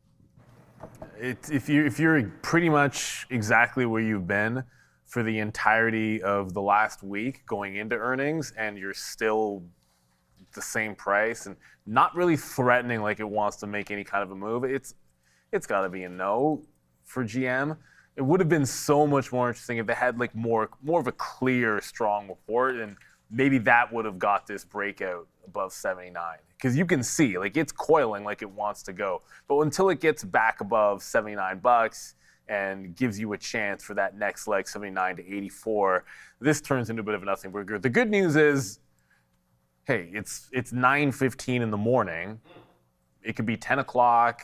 You could see that starting to break out that level. It could be tomorrow. Give it the 3-day rule. Maybe it's that. The other thing, too, is GM's also got, GM's got some levers to pull. Like, everyone's talking about, like, whether it's converting some production to help out with defense, which is something the administration's been pushing for sure. But then you weigh that against what TSM was saying. A cost could be going up on some chips, making it a little bit more expensive. How much can they pass on to the consumer? You worry about the consumer as well. It's just entirely too mixed here. So unless it gets above 79, this one ends up being a pass. Maybe we trade it tomorrow, but it doesn't really look like it's going to be much today. Yeah, I was looking at just looking at Tesla and Rivian and all the sort of the usual suspects right here. Tesla's on the way down too. They're going to report tomorrow night as well. So we have a lot of things to talk about here in the car game. And I mean, if the pure play, obviously with GM not getting into, they have the Equinox, they have a few different EV names. They're the Cadillac as well. But you could see Tesla a little more interesting to me here coming into this 360 level. If we do get dumps into like that 364, 365 area, I think Tesla's going to be a buy just to see if we hold right there. That would be 363.50 or so. So, Tesla does have the sort of the cadence and the ability to do huge moves, especially right off the open. I mean, this thing was 386 yesterday, and then by the time we sort of blinked and it was 10 o'clock, you're down 12 bucks, right down there into 374. Good bouncing areas. There's that low of 370 that we were sort of just hinting at there. I'd like to see it test in and around 365. So if there is a dramatic move down for Tesla today, this to me is a little bit of a better name for day trading. You can use TSLA. I believe that's the one that Joe will trade as well there on Tesla. I'll look at Tesla proper, but TSLA, a great tool there. Ford up, which is nice. And I think this is a good level, to be honest with you. So if GM does falter here today, why not look at Ford coming back into not VWAP, into the 200 period at 13.25. They're Tuesday, July the 28th. So you got 7 days. So a week today, it's Ford time. So if this can drop into 13.50, I like Ford here. I think Ford had a great quarter. They talked about energy, an energy play as well, building up some of those similar to Caterpillar, not turbines, but energy like big batteries and whatnot for Ford. So that sort of got that going. And we were lucky enough by getting some out right here when it first bumped up around $15, and then just in a matter of a couple of days, it bumped into 17, and we got something out. I think either just below 17 or in this area on the way back down. So I think it might be time to get a little more Ford in your life if we can hold in and around that 13 and change area there. I mean, imagine Ford and GM, like they're all looking better than Tesla right now. So Tesla getting some SpaceX heat as well, I'd imagine. So all right, that's what's going on with Ford and GM right now. We can always guess, but apparently we're both wrong. So we'll have to wait. I guess maybe SpaceX might have been the one that might be on the list. I think Bitcoin could be, but it's 9:20 right now. Only 10 more minutes left till this market rocks and rolls. And then in 5 minutes, we'll have the imbalances as well. Exactly. Yeah, I considered putting Bitcoin on here, but we talked about it earlier today. It's also something that we didn't really get a lot of, requests for in the chat. So we're going to talk SpaceX right now instead. Neil was, in fact, correct here. Couple different headlines here. I mean, we know obviously from a technical standpoint, this thing closed below $120 for the first time ever. But some news out of the Singapore exchange as well for SPCX. Yeah, I saw that SDR. I don't really have much information on that. I want to cover this right here. So we know it closed below the IPO price. It's also 45% off its post-debut high near 226, give or take. The business does remain decent. 10 million customers for Starlink. They're raising prices.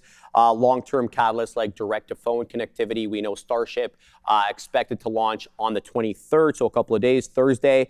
Deutsche Bank also launching coverage on SpaceX with a buy rating and a $225 price target. They've kind of view the sentiment-driven drop as a potential buying opportunity for what they call patient buyers.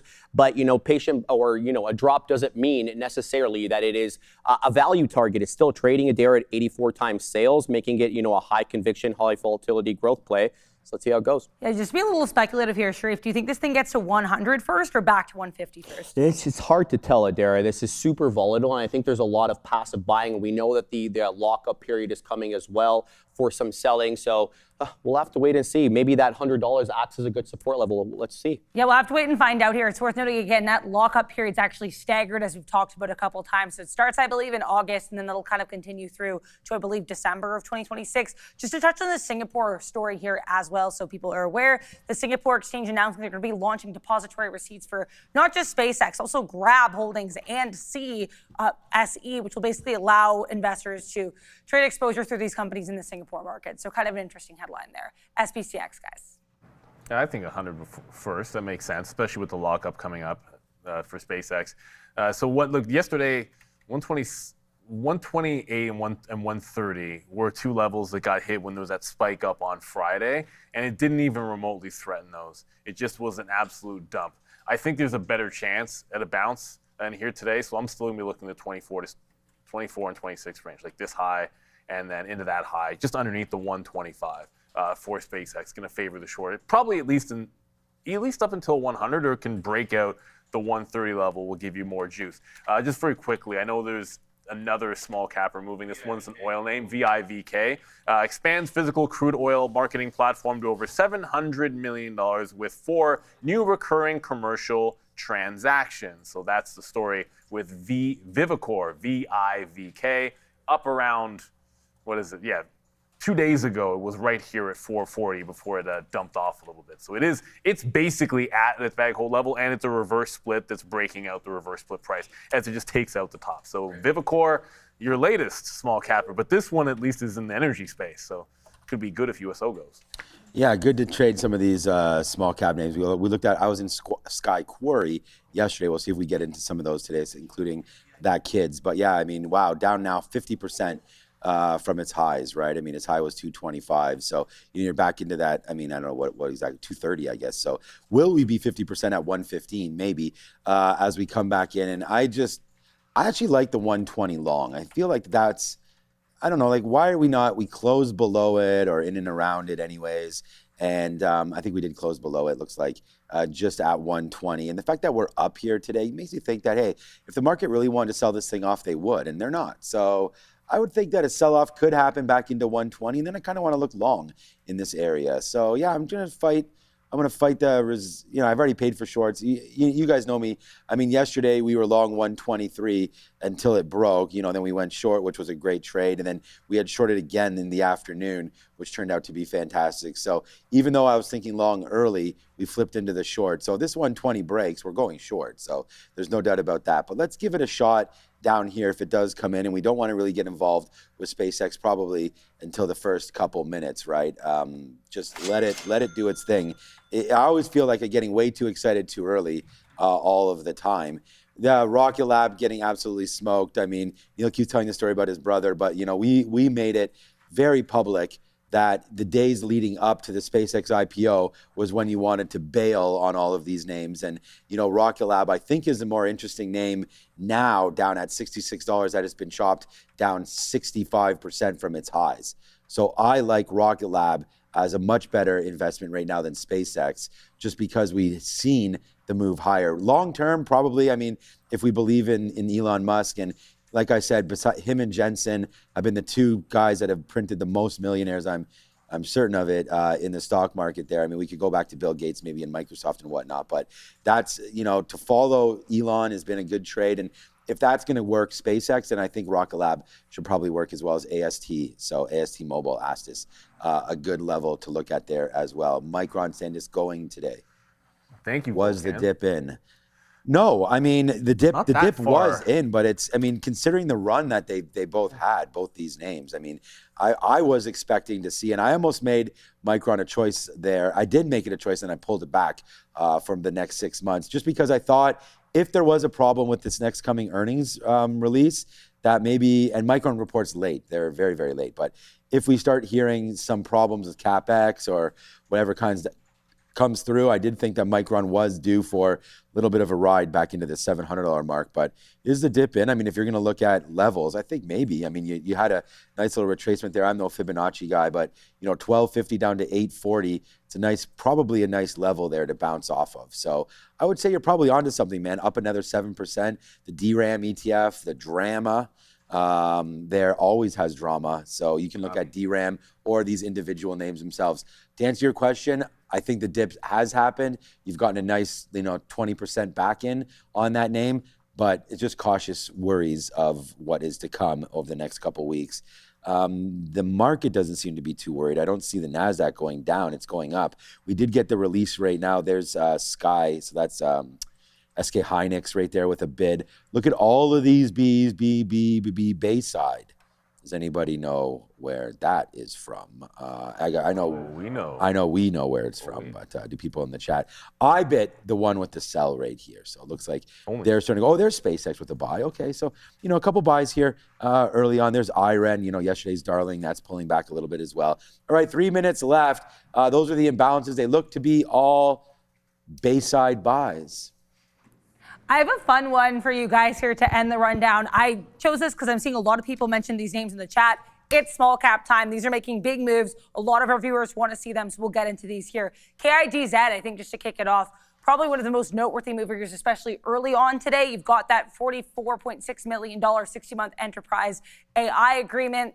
Interesting look there. There are a couple others, though. I know that SGLB, I believe, was what it was, that VIVK. Which one of these are you looking at? We can look at all three. It's not going to take long to look at them. I'm not really liking the look of Kids Jib right now, losing the dollar there, losing volume-weighted average price, unbroken lower lows, lower highs. It's putting in a bull flag, so there is a chance, of course, that it takes out that pre-market high, which is right around $1.30. Look for that. Look for the reclaim of $1 as well. VIVK, I was yelling at Joey about this. When I saw this move live from 350 into 550 in like 30 seconds, okay? So it's obviously got that propensity to rip. It obviously has sellers at 5. There's 2 topping tail candles right now on the 5-minute chart into $5, so it's struggling with that. And then SLGB, this is not bad. It broke out yesterday in the aftermarket, which is not in and of itself a bad thing, but it had a very aggressive pre-market move very early on at 5:15. Sometimes that puts a bit of an overhead weight on the price action during the midday. $1.90 is the pre-market high. Look out for that. Yeah, we're all about to be saved by that opening bell here. We'll send you back to the guys in the meantime. Good luck. Yeah, with a minute to go, I think that VIVK gets even especially interesting if you actually get moves in oil today. So I want to make sure if we see something in USO, forget about Battle. I think you go over to that one. Kids is back underneath that dollar level. It's going to do 1 billion shares today, so volume I shouldn't say that.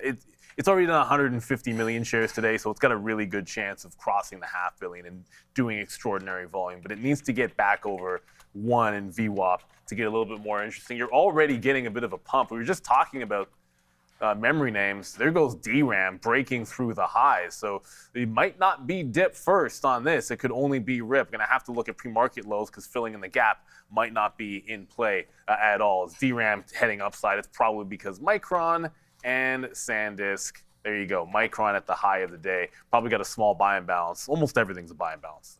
Yeah, there goes Intel up to 103 again. As we mentioned, that some of these buys coming in. Now with only 15 seconds left, we want to thank VinFast for once again sponsoring your opening bell. Go check them out, VFS there. VinFast, an awesome way to play the EV space. All right, I'm looking at Intel for dip buys. I'm looking at IBIT as well for dip buy opportunities here, just in case this market drips just a little bit. We're looking for IBIT. We're looking for Intel. The level for IBIT we wrote down was 37. I mean, we're going to have to change that as it's quite nicely ripping here early this morning. We'll have to see if it does pull back just a bit. IBIT now up 2%. Intel was the first look, but that's starting to really go right there now through 103.50. Trying to take out some of the highs right now is Intel, and it's doing a good job of that. That is for sure. Tesla, we looked at to see if we got a 365 or so, and Tesla's going the other way. The market's trying to pull back a little bit. Look at Tesla. That's a nice move there up to 375. So here we go, man. If you're looking to fade something, that's a nice move against the market right now for Tesla. No real levels until 377, though, TSLA. And then the other one we had that we didn't talk too much about, NVIDIA dip buy opportunities, but that's not happening either, as there goes NVIDIA ripping right now northbound. But yeah, bye, Vivek. Some of these names going. Yeah, I don't know about kids. I got a bid on that. VIVK just hit $6.50. If I say Vivek, I mean VIVK. Maybe that's even the name of the Vivacor, whatever it is. But that small capper is going absolutely ham. You said kids is going too? No, I didn't look at that one yet. Okay, yeah. Oh, boo. Why can't they both go? Kids just lost that dollar. That's the thing. You need to be holding the dollar level after the open. It gets right back into 85.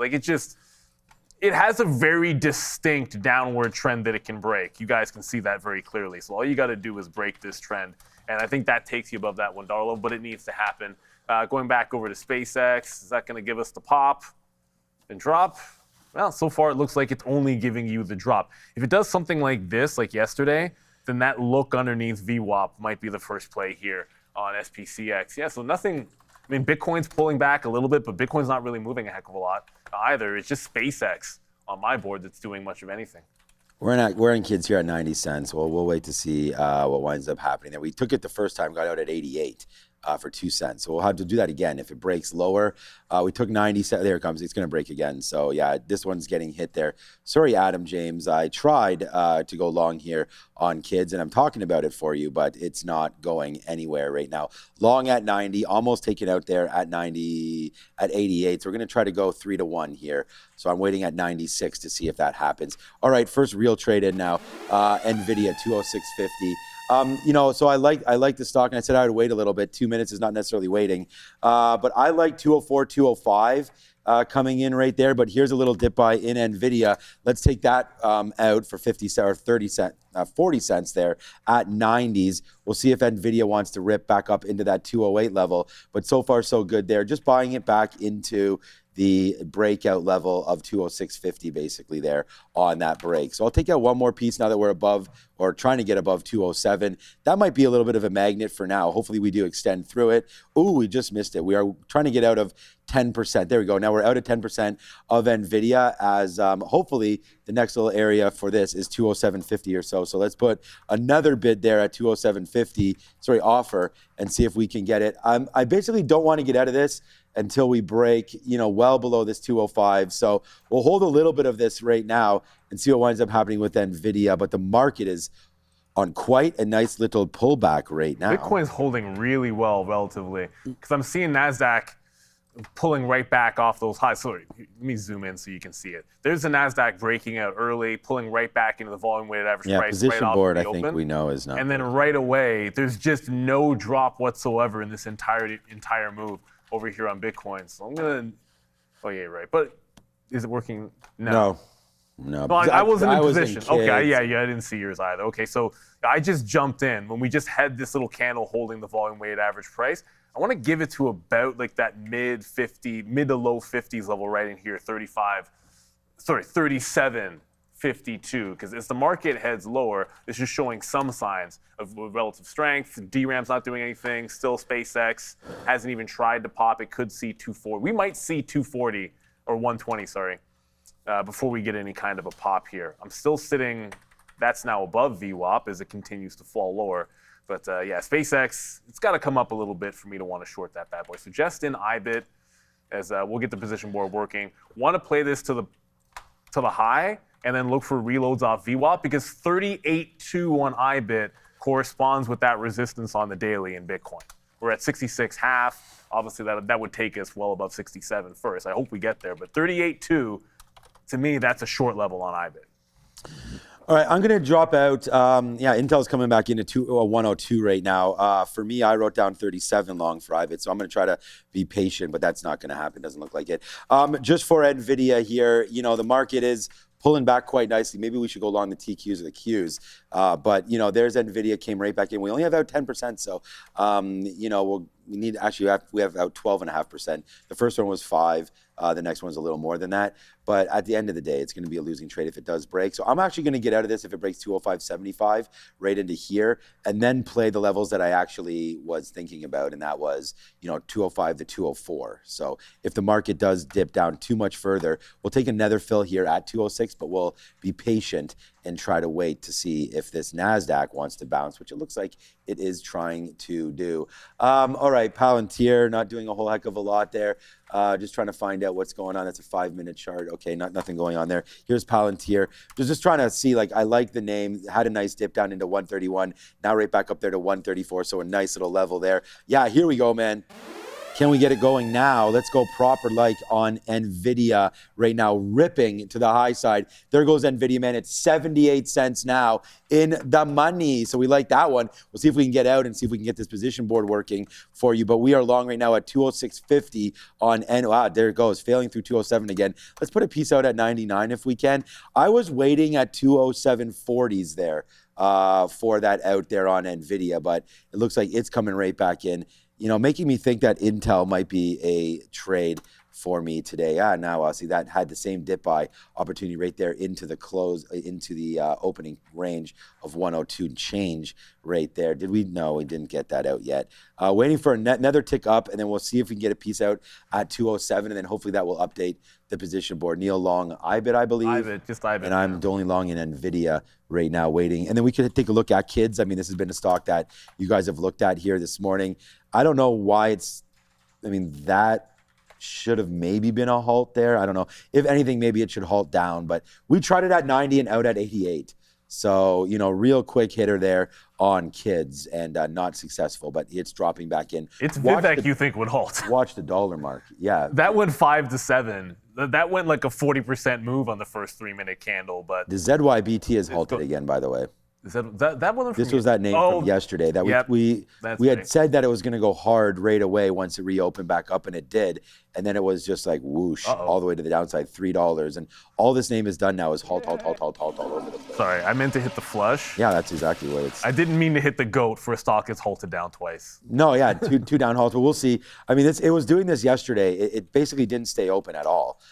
So we'll have to wait to see. But there's another name that is on the halt watch right now. I'll take a piece out here at 80 just to see if the position board is going to work up for us for NVIDIA. I want to see everybody to see it. No, Andre, I just got to fill and it's still probably needs to. I think it's the restart.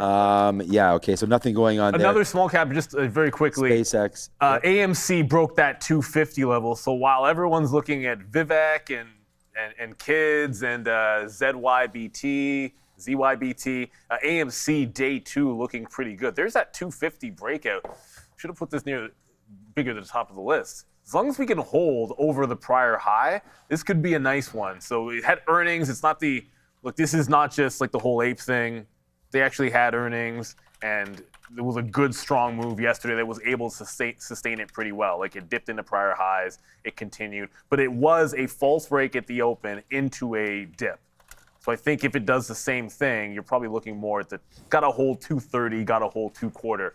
kind of deal. DRAM, we're not getting any dips. The market came in, right? And you're thinking, okay, you're going to get a dip buy, you're going to get a chance, but this really didn't happen. It's only been upside here for the memory chip name. So I don't want to chase the move. I want to try to see if we can get back in on the trend here at some particular point on DRAM. Again, it's just still going to be IBIT for now. And that's pretty much it because Robinhood's gone. Robinhood, by the way, went to 106, up 6%. Robinhood, right off that 200 period moving average. That's why we like the 200. Good stocks bounce off the 200 period moving average. It's just what they do. Yeah, Robinhood's such a crazy stock, down 20% in like 2 days there. Obviously back up now is nice as well, off that 120 mark, down in just a little bit. I was still trying to find some Intel love here today as well, but there's NVIDIA, man. It's rocking and rolling. We'll see if we can have those hands of diamonds once again. We're long at 206.50. We're rebooting all of our software right now, so I think it's working hopefully now. Okay, good. You got a position. Good. All right, I'll get an offer here and see if I can activate the position board for myself. But there it is. So it looks like it might be working now, Andre. So that's good. All right, SpaceX. It did make that move into 120. We said we liked that 120 long, but we wanted to see what it did when it got there. Well, it didn't get there. It got to 120.50 and then bounced a buck. So there's a level for us to maybe look at right now with SpaceX, right? 120.50 right now, making its way back up to VWAP. We have the 50-period moving average right here is the pink line. The next little gray, it's gray on my screen, is their 25 period. Then you've got VWAP right here as the blue. And then we've got the 200 period as the green. We got some questions I noticed in the chat before about what kind of levels are we looking at on my screen. So that's what it is there for sure. Meta dipped down to 644. Man, I know I'm going to feel silly there about Meta not getting some out there at 690, but or 680. 680. We'll see what winds up happening there. It's still early days for this one.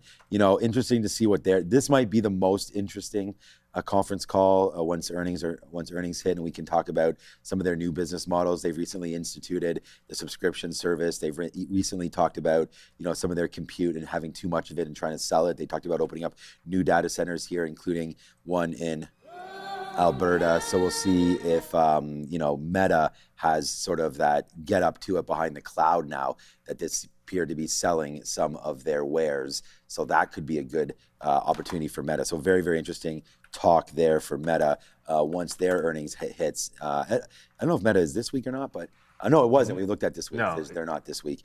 Nebius, just kind of boring right now so far today. Honestly, we thought they'd be up 6%. Well, they were up 6% early. They're up 6% now, and they're just hovering around VWAP. And now, if anything, trying to go lower. Here go the market. Remember the lesson about RVol.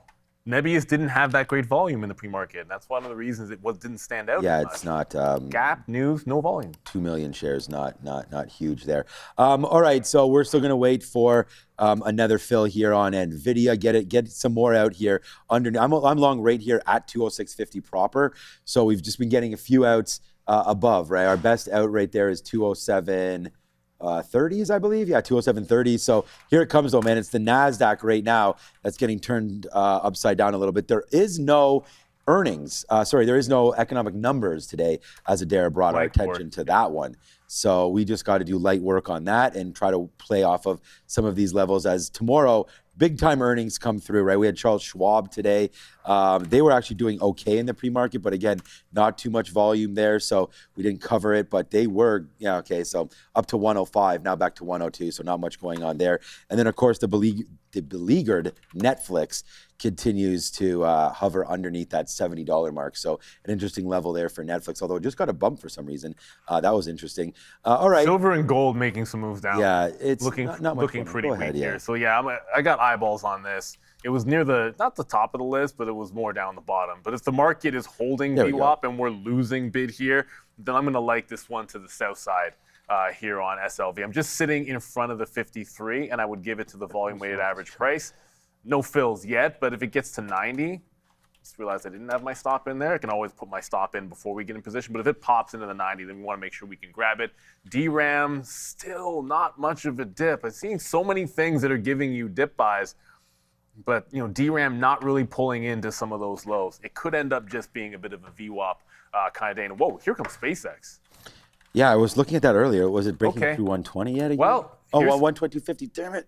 Yeah, SpaceX is really starting to get up there. This has a chance to get into that resistance from the afternoon. So yeah, SpaceX, I guess, catching a little bit of a bid. It doesn't really do this very often, but when it does, it's typically been a short afterward. So I want to be pretty patient for some of those tops. Don't want to be diddling in the middle. It's either get to 124 and press into this high, or we get another topping tail at 23 and we try to short it back in through that 123 level. Vivek hasn't halted or anything. It's just holding the top. So for that small capper, it's not really giving much indication that there's much to do with the trading, and Kids has yet to really break the trend. The other potential play for this on Kids is to just see if it fills the entire gap and try to bounce off the prior low. That's another way to play this. If it gets down to like 45 to 50 cents, 50 cents is the psychological level as $1 on any small capper in my books. Right, yeah, great work, Andre, right there. Oh, I don't know, another name that was halted. Now it's above $1 right now. MWC. I wanted to bring that to your attention as well. Halted early on the way down. Opened up at $1.70, went down to 80 cents. MWC might be your next one there. Thank me later on that one. Okay, so Intel now. Man, I thought it was actually moving around. It's not doing anything. I just got an alert, but it was just a VWAP one again that were hovering around here. So I was thinking if Intel does look at the pre-market lows, could be an interesting spot there of 102 and change there for Intel. But right now, not a whole heck of a lot going on. We've seen Apple make some different moves in the market lately, as you know, it's sold off when the market's been strong and gone up when the market's been weak. And today, Apple doesn't know what it wants to do again. I never apologize for the market, but there's really not that much going on right now for a lot of these names. I mean, the market looks like it wants to push lower. My guy over here in NVIDIA has been a good winner, man. I mean, we've just been getting some out here now in the 80s again. We'll see if we can take 30 cents back and forth. We haven't been buying these dips because I'm waiting for more of an extension downside, but we'll take another 83 out. And hey, man, maybe we can let's put a little bit back in then. In the 50s, right? We'll put a little bit back in at the same price if we can get it. It's just been bouncing around the 50s. I don't want to be right there and then get out of everything. I'm out of 30% so far of this trade, trying to hold for a little higher. 208 and change there would be nice for this trade. So I'm looking at 207.80 here. I have another offer at 40, and then we'll see if we can get a little higher on NVIDIA as it's trying to go. So this is the only thing we have on right now. And while the market's a little slow, I know, we're going to talk more and more about this, but what's up to Alfred? Thank you so much for the gift there on TikTok. Thank you to Ozan for being here, Ben being here, Noma being here. We could do a little bit of a roll call, but we're not going to take too much time. We've got to get back to the market. What's up to Showtime here as well? There we go. The Upside Down is here. Juan Padilla, of course. Daniel, thank you so much. Angry Wife, hi, how are you? Zero Zone, nice to see you. Soul Wiz, thank you so much for the gift again, and welcome to TikTok neighborhood as well, says Steven Jackson. Right there, you're a good Indiana Pacer, Steven Jackson. As we keep on going, Mixmaster, Brooke Trades, good to see you, Brooke, as well as Bob Dad Dog right there. So yeah, just a little bit of a shout out there. Everyone watching us, Neil and I are always, and all of us, watching the chat for some ideas and to say what's up to our friends. You got robbed of a finals MVP, S. Jack. Yeah, too bad. Sorry about that, S. Jackson over there. I'm sorry, Ms. Jackson. Where is LeBron going to sign? Nobody knows. Whoever his daughter wants. Is that what he said? Okay, I think it's going to be Miami. I don't even think it's going to be close, so we'll wait to see if he goes over to Miami. That makes too much sense. But then it also makes sense for, like, you'd think that's where the kids would want to be too. But let's be real. He's not driving the bus anymore, and as long as he's cool with that, he can win other shit. Yeah, exactly. I think that's the key. Well, there's nothing too, like I said, there's nothing too crazy happen. I'll just go back over to, just to give you an update on Bitcoin. It's still holding the low, still holding, trying to get to VWAP, play to the high, and then once it makes the high, look for the volume weighted average price. But it's like these little micro moves. USO's doing absolutely nothing. SpaceX, I'm glad we haven't stepped in front of it, because it hasn't shown any signs of slowing down. SpaceX, now above 23, then above 24. You're still getting a lot of strength in this name. Now it tries to get into this high here, 124.8. That and 126. Those are the two big levels to watch for this one to make a little bit of a curl. And I still do have eyes on Kids. If it continues to fall, I think getting down into that absolute low does make a little bit of sense. 45 to 50 zone. If it just trends down, even like a scalp trade, it would be so far from VWAP, even like a 10 to 15 cent scalp at the low has got to be on the radar for sure. I mean, if fundamentally everyone's saying the contract is so big, do you see it going close to red or close to where it was? yesterday when it was chilling out. It's hard to imagine this giving up the entirety of the move, but you don't want to step in front of it just yet. No, NVIDIA's falling back in. Remember, we're going to try to take a little bit more here at 206 and then let this thing go if it breaks through 206. Like 205.75, just making sure. Yeah, that's where my stop is. So we're going to give this name about 50 cents of where we're long in. You know, it hasn't gone upside. I mean, the market's coming back down in. Was really expecting NVIDIA to hold. It was pretty strong. It does go through these, it does have these moments though, right? Where, you know, you get washed out. Well, it was just the other day where we lost on NVIDIA. I think it was a 207 or 2 something. And then it absolutely ripped the rest of the day. So we'll get out if it fails and then we'll regroup on the bottom pick that we were looking at there on our sticky note for NVIDIA of 204 to 205. Intel's still doing its own damn thing right here. SpaceX as well, 204 and change, so not a whole heck of a lot going on there, except for straight upside right now, 124 right now for SpaceX. And we talked about that long at 120 there, but we wanted to see it. It just didn't really come in to those levels. And not that I would have taken it anyways. It was literally in the first couple minutes of the market being open. And, you know, we've seen SpaceX make moves before and really hurt on the way down in. But here we go, man. It's NVIDIA time. We waited for this one and bang. There we go, man. Let's go. We're now in the money, 50 cents. It was 50 cents worth of risk. So, hey, man, your number one trade idea from myself today. I mean, we have other trade ideas, but the only one that we've been in here is NVIDIA. And it's Rip City right now to the high side. As we said, there was a chance that this name, you know, would have a little bit of a dip down there when the market goes back. But I don't know. I'm still not in love with this. I feel like it should be going further than where we are right now. So I'm going to take out another piece here if we can. See, there it does. Pull right back in. Man, that's this stock may not go up. It doesn't look like it has the legs there. That was a little bit of exuberance there to the upside. So let's take, there we go. Get another piece off there at 50s. And here we go again with NVIDIA. Yeah, we take what we get and we try not to be upset as East meets Westy Bestie likes UiPath. So why not? Kathy likes it too. I don't know. Maybe she does, maybe she doesn't. I used to follow along. I just don't really care anymore. But if she likes it, then it's definitely a good one here today. But watch out. You gotta break out this top. It's $13. The last time we called this up, I probably said exactly the same thing. Good stocks like the 200 period moving average, and this one resists the 200 period moving average at $13. So yes, up. 13 is a big breakout level on that stock. Watch out for that for sure. IBIT did just tag the high, so now we're looking for pullbacks into the volume weighted average price. We like the pre-market low and the gap fill. You're not getting the gap fill, 37.2. And then you're not even getting the pre-market low. So pulling into VWAP would be the next plan of action. I'm just looking up SpaceX at $125. You're kidding me. SpaceX is absolutely on a tear. SLV, which we liked to try to get short in front of VWAP. It's not really getting close. Silver's still looking very, very weak here relative. I shouldn't say relative to the market because it's up 3.5% gapped up and the market's up 1.2, but it's trending down, like pretty clearly trending down here. If it holds that trend line, I don't even care about the trend line. If it holds underneath VWAP, I think it should be a bit of a short. But I thought we'd be in one of these small cappers looking, and I'm just not seeing anything. The kids, again, gone. AMC doesn't hold 250, so even that one doesn't look good anymore. I'm going to have to pass on AMC until this can prove it has some kind of a bid. It did this yesterday, and then at about 10:15, that was your bottom. So you can be patient with these squeezers. They can always go later. There's nothing wrong with that. Yeah, it looks like NVIDIA is going to give itself back up. I think it's been a hard trade unless you've really been short some of these names. Like the short has just been easier. You know, catching these longs is like you get lucky catching them and then it bounces back to the upside. So very, very difficult. We should have been looking maybe at a name, you know, which we were looking at. It was SpaceX.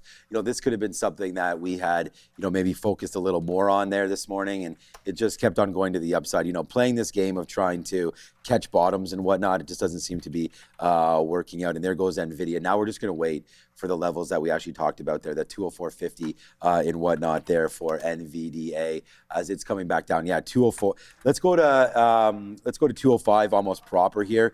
Look, I mean, we just got stopped out. We got to put a stop out. We got stopped out at 205.80 break. So that was that. We're going to put another bid down here at 205, then another one at 204. 70 or so, see if that one can come in, and then we'll watch out for a break through 204.50, and if that does happen, then we can scram out of that trade. But that's going to be the new one there for NVIDIA. Just waiting for it. I did pay for SpaceX shorts. That was a nice move up. I mean, I'd rather see it fail first, but it doesn't look like it wants to do that, as SpaceX just going straight up to the upside now. SPCX, so good mover there for anybody looking at it. That's for sure. Intel would be the next name that I want to look at. I mean, we do want to look at IBIT, but I can see it's not doing a whole heck of a lot. It's going higher, which is nice, but nothing for me right now. NVIDIA is still at that level where it's trying to think about it. Other than that, man, what else are you guys trying to do? Intel's trying to figure itself out. We could check out what AMD is doing. That's been a big runner as of late. We could check out some Micron. Yeah, there goes AMD up 5%. So that's a good. We got some out at 495, if you remember, not too long ago. Friday, I believe. A name that I've been talking about that I like is Qualcomm. So that could be a name that maybe we look at. Okay, NVIDIA is now 205.50. Qualcomm down or up 1.5%. Right now, I'm just trying to look up here to see if there's anything going on my charts. People talk about IREN. Relentless. VIVK, you know what? Sometimes it's not the first small capper. It's like if something else kind of steals the thunder, it's almost as if it was destined for KIDZ to be it. And then the second VIVK hit, it's this one up, and then the other's seemingly not as strong. It hit 850, so the squeeze is well beyond. It's now 2x from the breakout on this the reverse split that we have going on here. So remember, this has been a habitual line stepper, but congrats if you got it. Smoke him if you got him. This one is going absolutely ham. Looks like it is the best one. Much to the chagrin. It didn't really give, some people in the chat saying it didn't really give many dips for entries. I tend to agree a little bit. There were a couple, but the way it would sort of bounce off of those dips would just be very, very violent. So it's almost like you had to be sitting in front of a level as opposed to trying to take that hump. SpaceX still hasn't put in a red candle, still hasn't put in a topping tail candle, has shown zero signs of slowing down as it creeps into these tops, but it's starting to here. It's at least decreasing in terms of its velocity to the upside. That's about the only thing that has me looking for an entry into the short. As we already said with IBIT, that took out the high. 38.2 is the next level if we don't get a dip. I think it's a short at 38.2. Up there, that's just going back up to here, which is June, middle of June. 1 month ago, it made this same high and then pulled back. So we're just looking at that top. I think it's just shy of 68K. I think it's like 67.7 or something like that. So another 1,000 on Bitcoin, and you're going to come into some of those levels for sure. All right, SLV, this could be the turn. This is probably not going to get to. What's going to happen is I'm going to concede and no longer try to get VWAP and just grab the short on the lower high and give it to 53 even. But the market's pulling back in, and this looks like it's trend down to me, trying to fill in some of the gap here on silver. Would have liked it a little bit higher, but we'll just take it here. Sometimes I get the question, why don't you just trade the market? And so we're doing that right now with the TQs, and here it goes, man, 25 cents now in the money on this one, shorting it underneath VWAP, and there it goes. So yeah, we're starting to push a little lower right now. My stop is $70.40. So, we're starting to, okay, here we go. Now you're starting to get a little bit of an extension, and whoever told me that in the chat a couple days ago. It looks to be accurate. We had some great trading on the TQs yesterday. Let's see if it can happen again here today. It's still relatively early, but we're approaching 10 o'clock. So with no economic numbers, there shouldn't be too much standing in our way. We'll just try to play some of the momentum names right now to the downside. But at the same time, we're shorting the Qs, waiting for more of a better, we're waiting for a better price, first of all, which is why we're trying to get out right now. I still think that there is some upside potential. So $70.30 is sort of where I'm looking to average into if we were able to get a real, little bit of a bigger position up there. That could be something. And then we get back into NVIDIA. So let's take out 15% here at 40s if we can. So there it is. We're long now at 205 quarters right there. We said we would look for 205. This is the name that we had. That's the levels that we had written down, 204 to 205. So we'll take a little bit of a bid downside right now on NVIDIA and hope that there is some get up back to it, but who knows? This name is getting whacked a little bit. Take out 15% right there, and now wait to see if that next fill at 204.50 is going to come through. And if it does, we'll take it, and then we'll get out of that one if it breaks through 204.50. So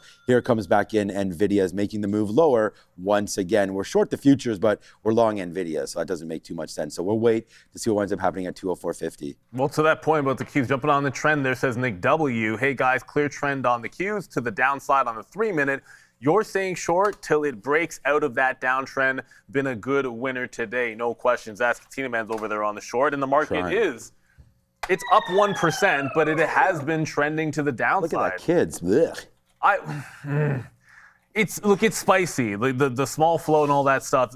It's consolidating here and not at the lows. I know I said like 50 cents, 45, but it's at the exactly at the 75-cent mark. The way it respected the dollar here, like look at the nice chop, and when it failed the dollar, it just went that 25 pennies. It makes you think if it can break away from 75 cents, then you can retest that dollar. So if it doesn't get down to 50, I do want to have a look at it, at least maybe look at the attempt here on kids breaking through 75. I like the consolidation.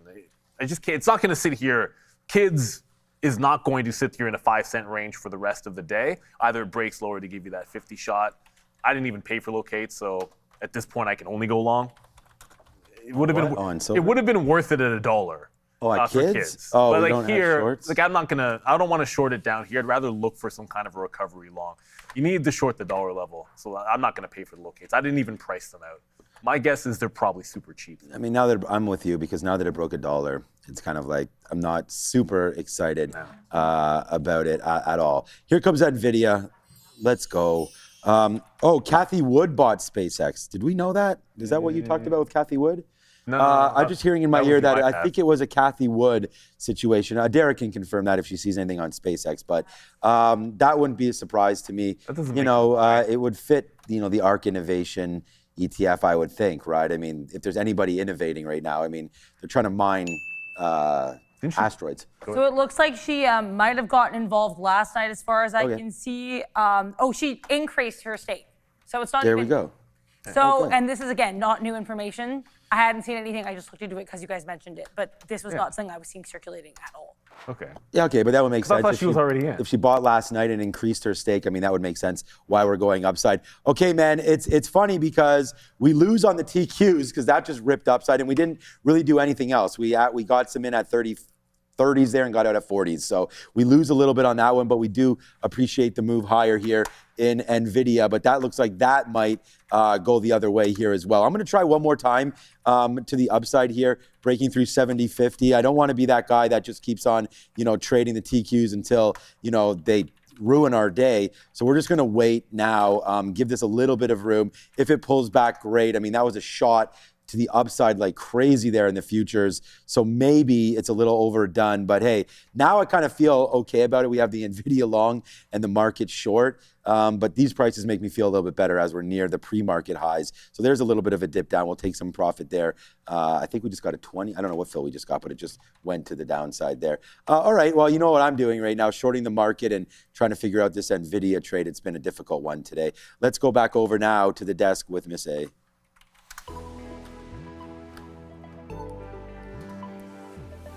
Here's the S&P 500 right now. Kind of a choppy first 30 minutes of the day here. These first 15-minute candles. First one, you get a touch here of the pre-market high. Then we drop back down. We find support at the pre-market low. So pretty range-bound trading here for the SPY. NASDAQ also range-bound, but this gap up for the NASDAQ was a lot more significant. So this actually still kind of hanging out near the prior day high. So highs from yesterday's session. Whole bunch of comments here from both Scott Bessent, U.S. Treasury Secretary, and U.S. Trade Representative Jameson Greer on a whole bunch of news channels this morning after President Trump announced those new tariffs, including tariffs on Canada. We also have the oil situation here still in focus. Here is USO.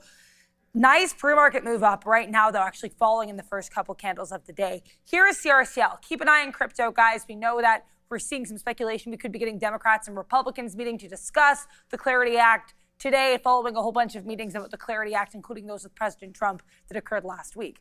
SNDK in focus.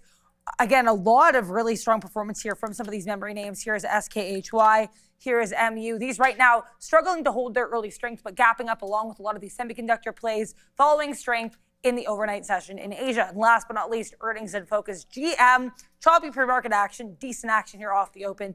This report, they beat on EPS, they beat on sales, they raised their adjusted EPS guidance for fiscal 2026. Generally a decent look here for General Motors. Make sure to hit the like and the subscribe if you enjoy the content. We'll send you back to the guys.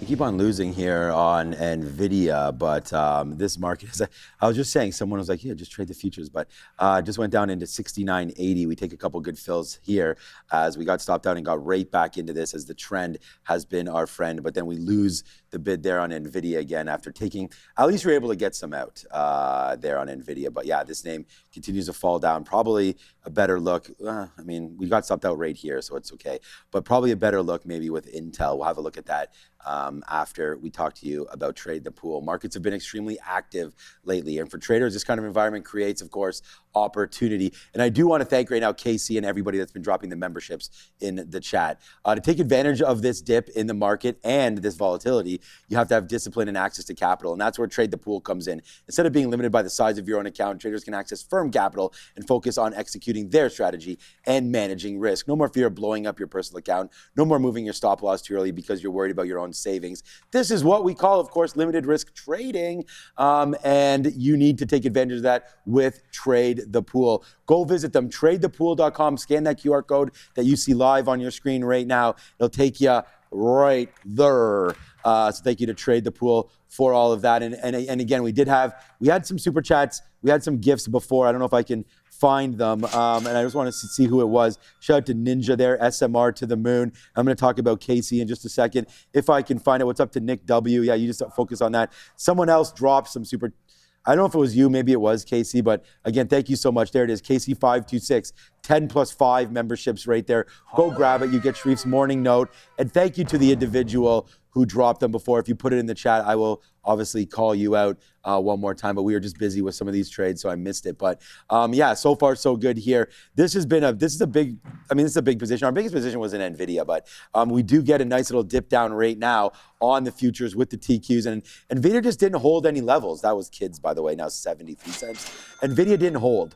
So we tried it. Every time we got in, we were able to get out. So, you know, it's a little bit of a hit, but could have been a lot worse if it had not turned around. But yeah, we'll take advantage of this move down here in the futures and just wait to see what winds up happening here with the broader market. Take another bid here if we can get it. And again, thank you to everybody for the kind super chats and Tesla popping. So yeah, another. I feel like it's like the chip pull back and Tesla and SpaceX decide to go to the upside. Like what is this, like the reverse rotation? I guess it has to be, but you know what? As the market goes higher, it always seemed counterintuitive, but it is what it is. Yeah. SLV, that's not in. Apparently, it is a symbol on .cn. So there you go. Okay. That's one of my pet peeves. I don't like it when you have, if it's dual listed, it's dual listed, but it's not the same thing. It's literally a different company here in Canada is SLV. So you don't want to keystroke that. But we just broke above the volume weighted average price. It wicked it and then took out the VWAP. If it closes back under and I end up with a topping tail wick, I'll jump back in. But the fact that the market's still weak and IBIT's holding on to this trend, there hasn't been a dip in IBIT yet. So it might just run all the way to that 67.5-ish level, which would be just above 38.10, in between 38.10 and 38.20, if I'm right. And then maybe we get that pull back into VWAP. But the other thing I want to respect, let me zoom this in. I don't want this losing. Here's the break of the high. Since it did that, here's like your pretty tight upward trend line. Like I will hop out if it breaks this trend and then look for the VWAP dip. So like IBIT works, silver doesn't, but I don't want to give this back all the way into the volume weighted average price. There's no point giving it all the way back into the low. And spoiler alert, kids did not end up breaking to the upside there. I don't know what to tell you. Like it looked like it wanted to break out. There's nobody buying above 75. So keep in mind, just because a level breaks doesn't mean anyone buys above it. 75 cents broke. There were no bids above that price, so no one stepped up. So there's nothing to join. The stock just might be dead today. All right, we have a first look at Intel, you know what? Like, I don't know, guys. I don't know what to say. Like, I'm taking it light now until we get back into this 101.50. There it is. We just get it there. So, all right, man. Now I'm into Intel proper. If it breaks below 101.50, we got to be very, very difficult.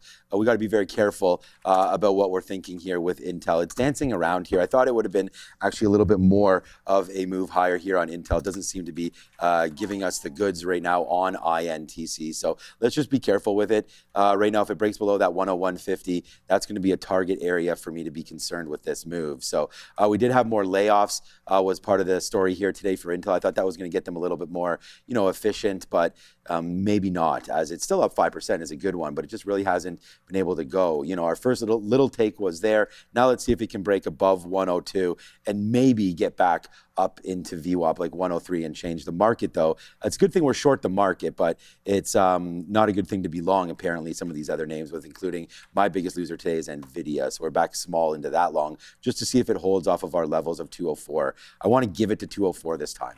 Not just keep stopping out every single time we take the trade. So we might stop out again, though. 204 is, wow, NVIDIA is really getting smoked right now. So yeah, we picked the wrong story here with NVIDIA today, it looks like. That long is not going to work. I thought the market did have a chance to go here, but I feel like maybe they're selling it off here ahead of major mega cap earnings coming later this week. And here goes NVIDIA. Looks like it's going to break. Looks like Intel's pulling back quite aggressively now as well. We do have news with Adera. Is it Intel news? Yes, it is. So here's the thing. We already knew this. It was actually on our watch list this morning. This isn't new. But just be aware, guys, Business Insider reporting that Intel is planning layoffs within its data center group. Again, not a new headline. It was reported as early as last night by CNBC, but people talking about it again, Intel pushing lower. Back to you. Yeah, it's still up 5%. I think that's where so gapping up on that news and still going to be relatively strong. But Rafi in the chat here, Coinbase looking like an absolute rocket. But that's where the strength has been. I was like, what the heck is Webull doing? Webull is strong, yeah. Robinhood is strong, Coinbase is strong, IBIT is strong. Probably this is the screen cap this moment, everybody, because BM&R might break out the top and head to the upside. But Tom Lee probably shouldn't be too happy because I bet AMD is going to the downside. Yeah, there you go. So AMD, which is his better call. Intel. Everyone always talks about Tom Lee like it's all about BM&R. No, man, like the guy's best call, hands down, was AMD months and months ago, and that went absolutely ham. But no, the market's coming back in. It really does feel like it's only Coinbase and crypto names. That's why I'm looking back at that setup and saying, if the market was weak, like why was I trying to come back into silver? Like silver and gold are probably going to pop if it's only chips down and everything else is showing relative strength. Sams, I appreciate you. You don't have to ask us a couple times. It's all good. Make sure you throw the $, tag us if you want to ask questions. As far as Tempest, I know you're looking for thoughts on Tempest. I didn't see any catalyst for this. The stock is downward trending under both major moving averages and up 2%. My thoughts on this is I don't really have any, because it's everything about it still looks like it's weak. It tried to go, didn't hold the 200 period on any kind of a breakout, still downward sloping 200. Show me the catalyst for this, and then we'll believe the trend break, or just hold above the 200 period moving average. But that's been out of favor for a hot minute. What has not been out of favor this morning is SpaceX. All right, it's finally. Is it pulling back finally? Well, I'm the only good thing about the SpaceX trade today is that I haven't tried to short it, because I feel like usually I would have forced the action here at 23, but now it's actually showing a bit of a trend trade here off 127. It's not at a level. The level would be 128 and 130, but at least here it's trying to show a little bit of red underneath 126 and a half. Consecutive red candles. It happened here before. So if it doesn't confirm underneath this 126 and a half on this candle, it's probably going to be a bit of a no-go. Still pretty crazy action here on SpaceX. Yeah, we're finally making some money back here. We did get stopped. I mean, we've been trying the long in the space, man, and it's just like, it's too bad because our Intel is now finally starting to go upside for us a little bit here on some of that news. We are still into NVIDIA. That looked like that might have been a good take there, but we can, I don't know, like I got to get stopped out because it breaks levels, but then it's like, I don't want to get stopped out at the very bottom. But here we go, man. You know, what was a pretty disastrous day to start with has now turned itself around with this NVIDIA long down at, what level do you think, man? Exactly where we wrote down, 204. Like, we got to be a little bit more patient with what we're trying to do here. You know, the real trade was 204. Like, I wrote down 204 to 205. So 204.50, I think, is the better play, which is what we're trying to basically hold on to right now and see if that wants to work. It's really too bad. I really do like Intel, but I don't really want to get involved right here. This is basically where we started to buy it. It's too bad that we wound up losing on it. But it was, our big position was there at 63s, and then we got out at 35, or that low break was 50, so we got out at 30s there on that break, and now you're seeing it starting to go back there to the upside, and we were able to get out of the futures down here as well when they made new moves down. So I do like what we're seeing here, but we don't have Intel, which really should have been held on to. That would have been a monster right now for the win. But okay, right back up to the 200 period. Now I just need NVIDIA to get some of that Intel juge behind it right here. So if that can go, right now we do have our biggest position of the day on NVIDIA, which is why I'm trying to get it out. Like, it doesn't even look like it wants to go. We'll take another 50 there. Hopefully we can bust a little bit higher now on Intel. Here we go, on NVIDIA. So we're long at 204.30 right now, looking for more on NVIDIA. But hey, man, if we drop below 204 again, then that is that. Good thing we got out about half right here. I'm going to get another piece. Like, it just keeps on struggling. I know I'm going to look back and wonder why we got out, but you know, you got to have rules. So let's see if NVIDIA wants to go over to the upside. I have no more offers. We could put one here at the 25 period at 205. So let's just do that. Hopefully that will fill, and then we'll work on it from there. But yeah, NVIDIA right now trying to go upside when it's Intel was potentially the one that we should have not dropped out. Kids still doing its own thing, and then SpaceX right here as well. Wow, Kathy, okay. Wish I would have sort of looked at that story a little bit more, because there it goes. That would have been a great pre-market high break. Well, the problem is, has that been a catalyst lately? Well, I never heard her buying it before until right now. I remember it on day 2. Like, I feel it was like really early on. Like, we heard about it day 1, day 2. But outside of that, like, I don't know that the whole Kathy Wood buying thing has been too much of anything recent. But 127, like, it just continues to go high. I look up and it's like we could be at that 128. And remember, I'll go to the chart in a quick little second here for SpaceX, but kids finally found buyers above 75, only for a little bit. So got in at 76. It tagged 78 half, almost into 79. But I want to play this just, it's like 85 and then 90, because really this is underneath VWAP and looking pretty weak there on kids. But as far as SpaceX goes, I'm going to stop underneath, not the prior bar. I want to give it to this wall here at about 71.5. I just think with this looking relatively weak, you don't want to give it too much breadth. SpaceX could see 128 2 days ago on Friday, actually 128 at the open, and 130 in the afternoon on that. Elon said it's more valuable than the Earth. The company, whatever. He can like it all he wants, but those are the two key levels. It's already double topping here, however, at 127. So this is the first place that it's actually checking up. So there's another check up at 127. Hold under 120, 126 half. It's not doing that, then try to jump into like a scalp short for SPCX. Unbelievable how strong this has been. But you know what? Go zoom out the chart. This is nothing. $6 to the upside one day. It really doesn't the trend break is the best way to put it. Like look at this thing on the 15-minute. Like, you've got to get above $128. Otherwise, what have you proven here with SpaceX? Not much. You might just rope some people in at the bottom, really, more than anything else. So I'm not giving up on it, but I'm not trying to force the action on this short. It hasn't really given you any kind of a setup. All right, shorting a little bit more, or getting out of the short, sorry, on the TQs here as we make the bottom take one more time here, it looks like there on the NASDAQ. So we'll just keep on getting some more out. I mean, obviously that bottom is 60s, but we'll just keep on getting out a little bit more here at those levels. We've reloaded in NVIDIA a couple times and gotten some more outs in the 40s here. So I'm doing pretty good on the scalp back in. Oh, I did want to say this. Shout out to Ozan over here. Let's put that up and look at Tesla. Again, apparently you pulled a Katina over here, it says. As mentioned, 375 was, as I mentioned there, 375 was a good level. Yes, it was, Ozan. Look at it going now for Tesla with US trade there. Slightly smiley face, you pulled a Katina move. So yeah, great scalp there. And you just mentioned there you made, a 5 US trade there with a 1 US risk. Okay, I mean, yeah, perfect, 5 to 1. I mean, if you're able to do that, then you are quite good. So there it goes. Congratulations right there for my guy Ozan one more time. And here you go, Ozan. We're friends again. Nice move higher there as it starts to blow up. All right, another reload down there, man. We got to do it. Let's see if we can keep on doing this for you here. Go higher, my guy, with DJ Khaled and NVIDIA as it just keeps on moving higher. Yes, let's go.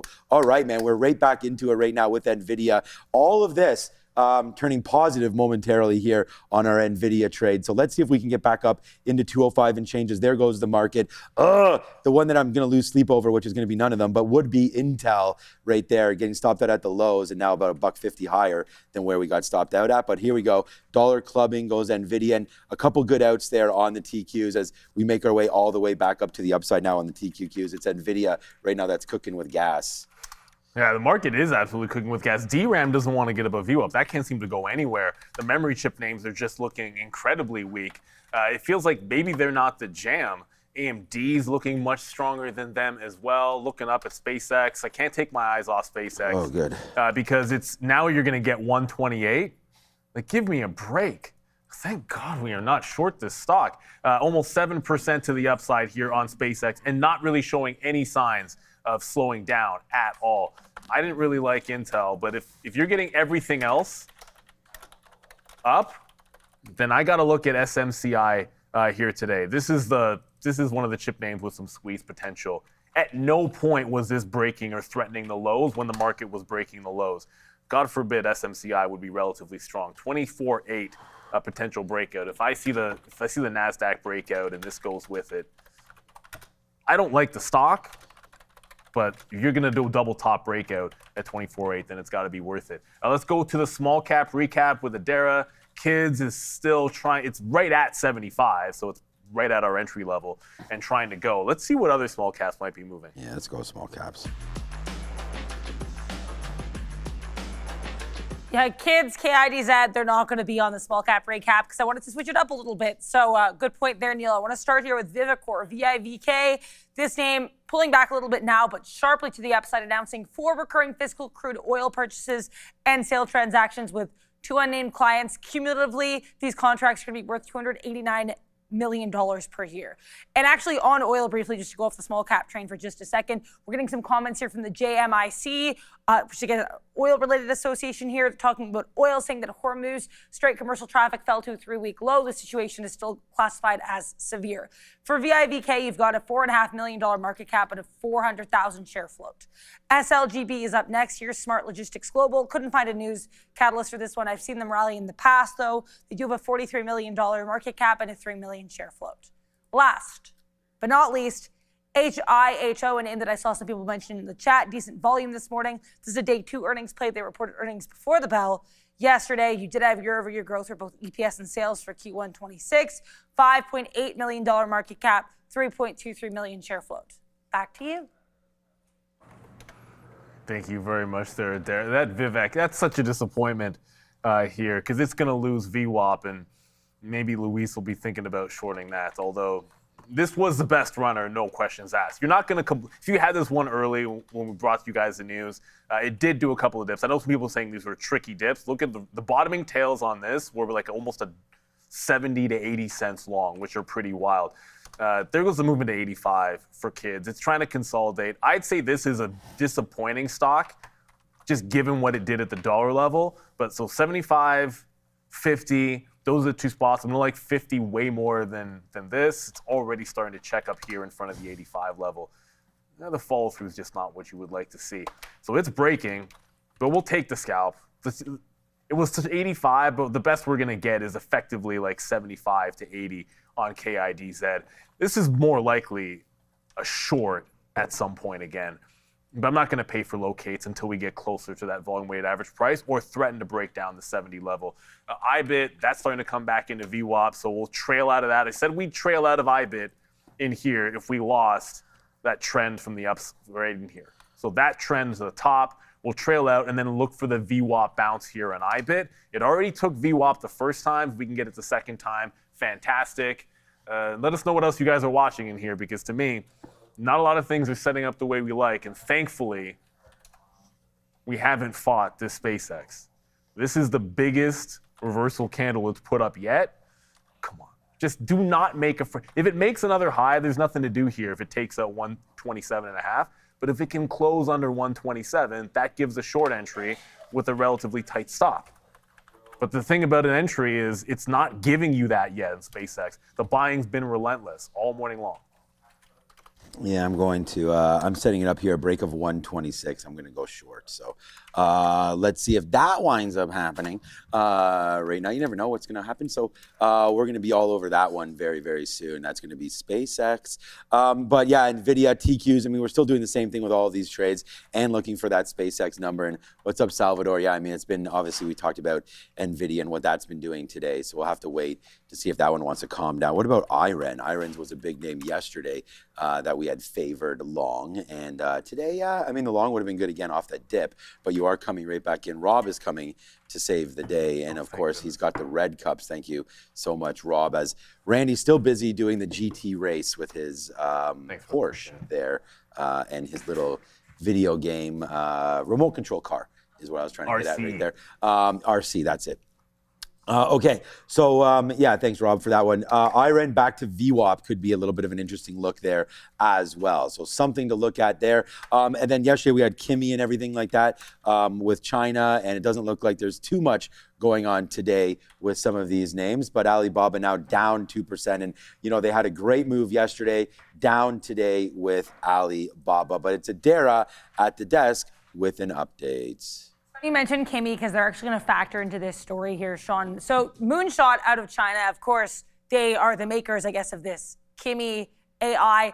They're reportedly in talks on a pre-IPO funds at a $50 billion valuation. Now, we already heard they were going to go public via IPO, but Alibaba is worth watching here, guys, because if you're not aware, they have roughly a 36% stake here in Moonshot. Now, of course, the stake could already be or could be in the future diluted as there are more investment rounds. But keep an eye here on BABA as we hear reports that Moonshot out of China could be going public at a $50 billion valuation for its IPO. Back to you.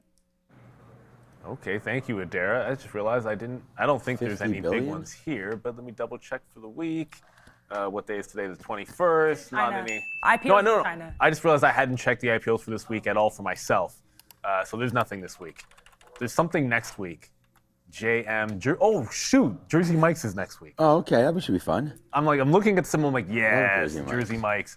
Next week we're gonna get Jersey Mike's IPO. I want to say on Thursday. It'll be interesting because it's over. If anybody works at Jersey Mike's, you could send us some subs. That'd be great. We'll talk about the IPO. It's not an AI play. It's not a nuclear energy play. That's unbelievable. Maybe not in the most exciting, but it's over $1 billion, and as long as it's over $1 billion, it'll be interesting, at least for myself. For most of us to look at the trade. Maybe not an opening print kind of deal. Jersey Mike's is awesome. Yeah, why not? See, I'm talking about without even getting the sponsorship, guys. By the way, SpaceX. It keeps going higher. All I can say with this I'm going to cancel that request of a short, I think. Yeah. It's just ridiculous. And they were cheap to pay for shorts. I paid for locates. I haven't used them, which is about the only thing that's good about the SpaceX and looking for it. But if I stare it down, you'll force yourself into a trade. Let's just go back over to the memory names because DRAM doesn't break the low, doesn't do anything to retest like prior highs. But there's your reversal off the bottom. Let's see if we can get and hold above VWAP in here. We close above VWAP, I'll take the first shot here and then. But IBIT's still pulling back, so I think there's a decent chance we can get into VWAP for a bit of a reload there. I just want to double check to make sure underneath the hood, if you're looking at DRAM, Micron a bit weak. That's not necessarily ideal. SanDisk showing a little bit more strength, but that's a little bit better over there in SanDisk and SK Hynix. Those are the big three that obviously we can watch in DRAM. SK Hynix making up the difference by being strong. So there's enough strength to pull DRAM a little bit higher here. Led by SK Hynix, the name that I feel like I thought there'd be way better NVIDIA. Way better volumes on SK Hynix relative to SpaceX, but I guess it's just not as big of an issue. So trying to get just fill me on the bid here. DRAM above the volume weighted average price for the first time today. It's trying to break that trend to the downside as the market flies higher. Yeah, so the only name we'll be red on right here, I mean, we just got to get NVIDIA to 204.50, which is where my offer is. I don't know, we're moments away from that. Is going to be Intel. And yeah, that's kind of sucky because we got stopped at the low, and I'm glad we picked on the name. I'm glad that we were looking at it there because it was right. You know, you can't fight. Like I said, man, you're going to be going through, and this is why trading, you know, is one of these kind of jobs where it's just like, you know, difficult, needless to say, and sometimes mind-boggling because you get out at the very low of 101.25, and now it's up $1.50, and you could have made your whole day right there with this one trade. But we do it on the flip side anyways with NVIDIA. So we bring it back. It's going up. I'm at 205.48 right now, despite losing this whole way down. Well, I mean, we didn't. Like, this was good. We were up. It was the only stock we were trading. Then it started to fall in. And then every single one, like this one we lost on, that was quickly through 205.50, but at least we got out. Then we re-engaged at 205.25.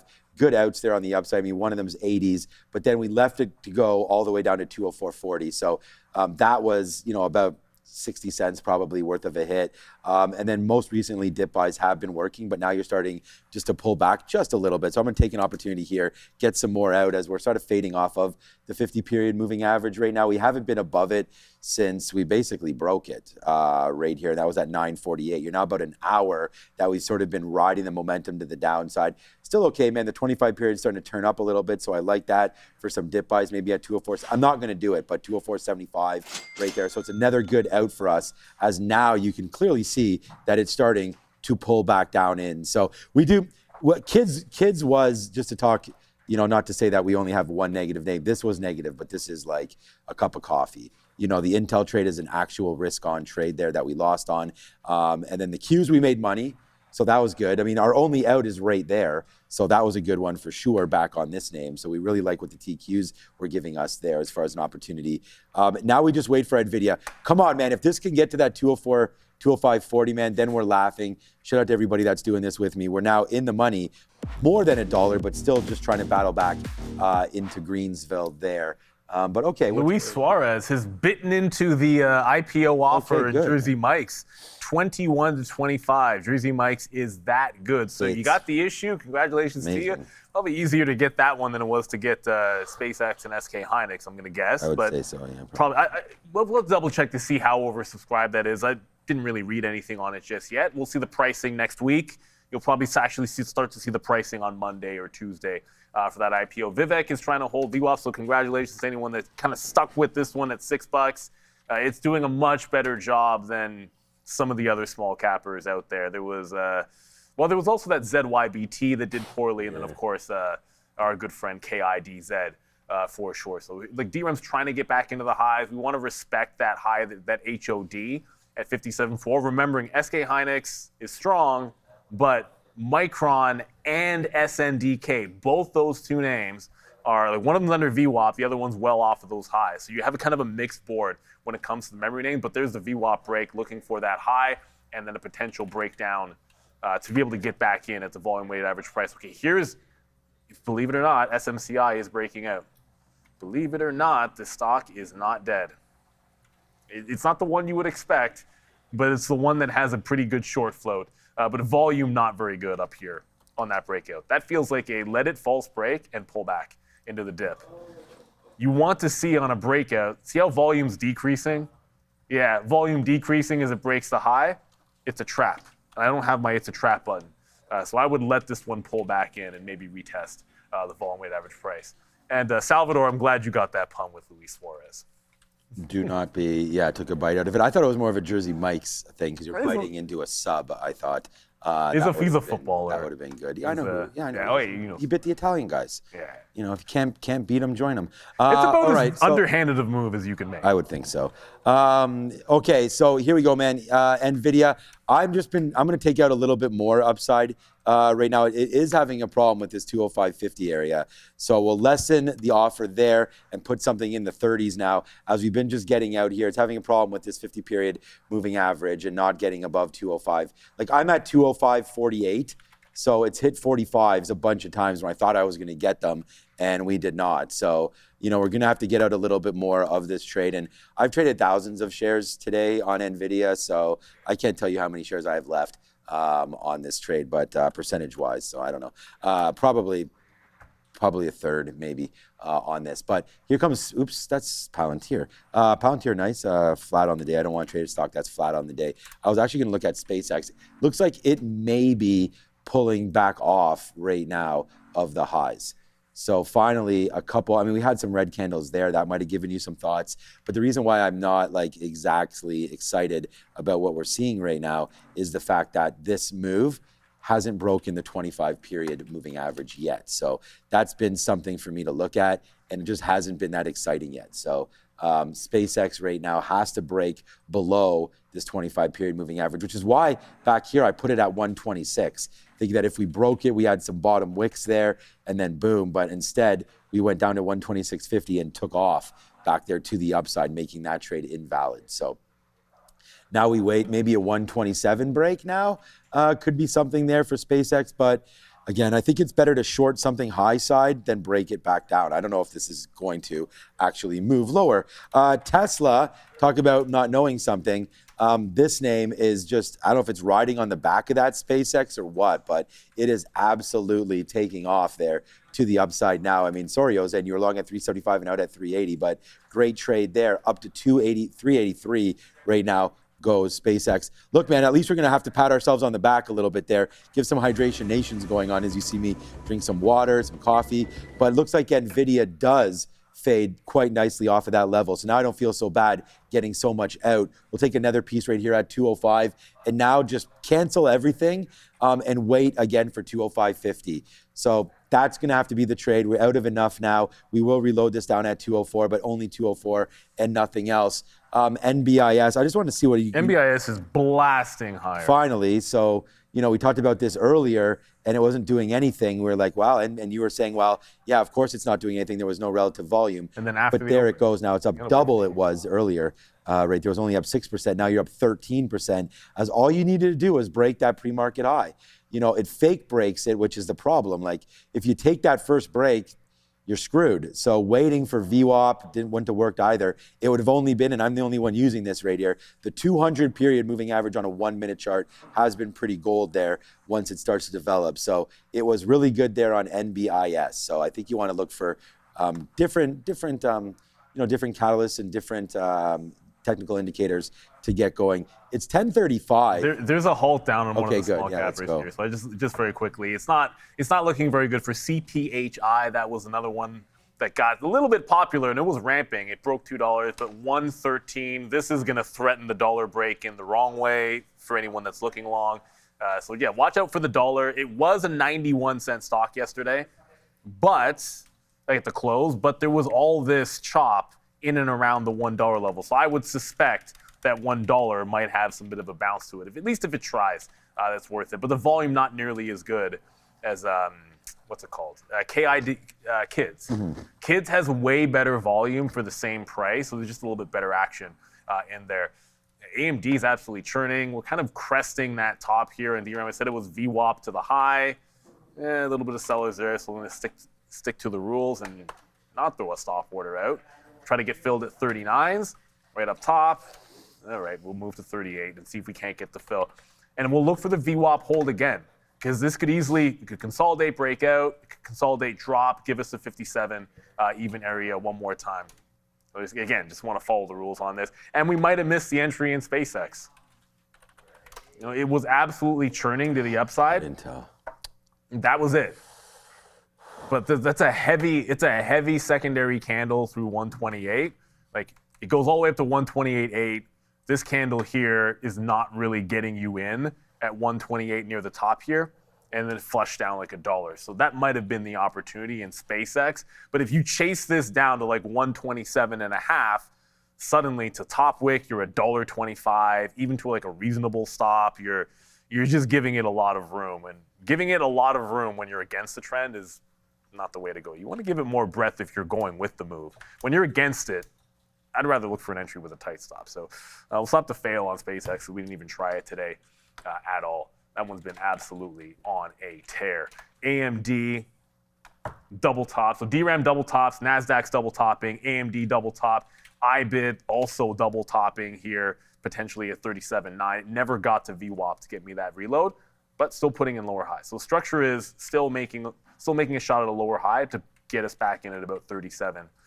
Just got to wait for the next one. It was silver that was the dog for me, but the other ones have been okay. Yeah, I was just going to say NVIDIA. There goes NVIDIA right now. I'm going to show you the chart in a second, but that's Nebius. There goes NVIDIA finally. So we said we were going to wait for that level. So that's really good, man. NVIDIA will be, again, we have a run red stock. It's Intel, and it's about $2 in the money from where we got stopped out. So that's a shitty one. But that's all right. We'll look at the broader market just real quickly right here. Some names that are still red that could go. I mean, we've been talking about Walmart for a minute. Don't really love that name, but that's down 1% there today as well. Home Depot, some of these retail names downside. We talked about Target. That's also down 1%. So they can't really get out of the way today as, you know, interest rates, very key for that sector. That looks like we won't get a hike. Right now it's 85% or so chance that we do nothing next Wednesday. So I think retail could get going off these levels. I like Amazon in this space, obviously, but that's because of AWS, not because of their retail side of things. Nice to see JP Morgan higher there today. Schwab was higher. There it is, yeah, 0.3. So not much going on there right now for that most recent earnings report. Charles Schwab now up 0.42. The bank's doing okay. There's Robinhood, of course. That name was at 120 a couple days ago, so still down a little bit, but nice day today, man, breaking off that $100 marker. So that was a good little look there for sure for anybody that bought the $100 marker. JP Morgan again, that high was around 244.45, so that's going to be good, right back to all-time highs for JPM and company. But, you know, pretty mixed today. You know, we haven't talked too much about the energy names. You know, nice to see tech up, NASDAQ up 1.3%, ES up 0.5% as well, NVIDIA up $1.30 now, we're going higher, and energy also up today, which is really nice to see as we saw USO closing in on, I think, a month high level for USO. And we got the super chats earlier about Micron. Congratulations there. If you believed in that name, you're a winner on that one. And in fact, you're not just a winner, you are a chicken dinner winner there for Micron. There today, SanDisk 9, WDC 11. So this Corning, love some Corning, man, but that's down to 160. Great. Talk about a name that's been getting crushed. GLW, should have put that one as a pick. But other than that, man, yeah, Vertiv's a good stock too, $300. That's been going well. But it's the big dog over here, NVIDIA, up 1%. That's helping carry this market just a little bit there today.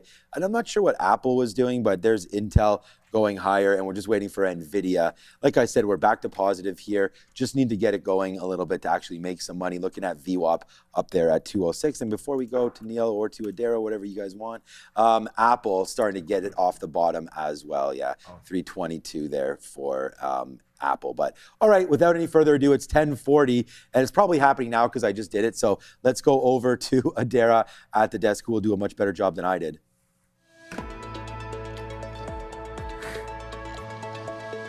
Yeah, you're correct there, Sean. So I really appreciate Sean's overview here of electronic technology and finance. We're going to not go over those two sectors because I think those were handled really well there. So I want to talk about some sectors we haven't discussed yet and dive more deeply into those. Consumer non-durables, you've got Philip Morris reporting tomorrow before the bell. They're down about 1% today. Fellow tobacco player here, MO Ultra, they're reporting next week. They're also down today. You've also got weakness in the likes of PG and Monster Energy as well as Mondelez. So consumer non-durables generally weaker.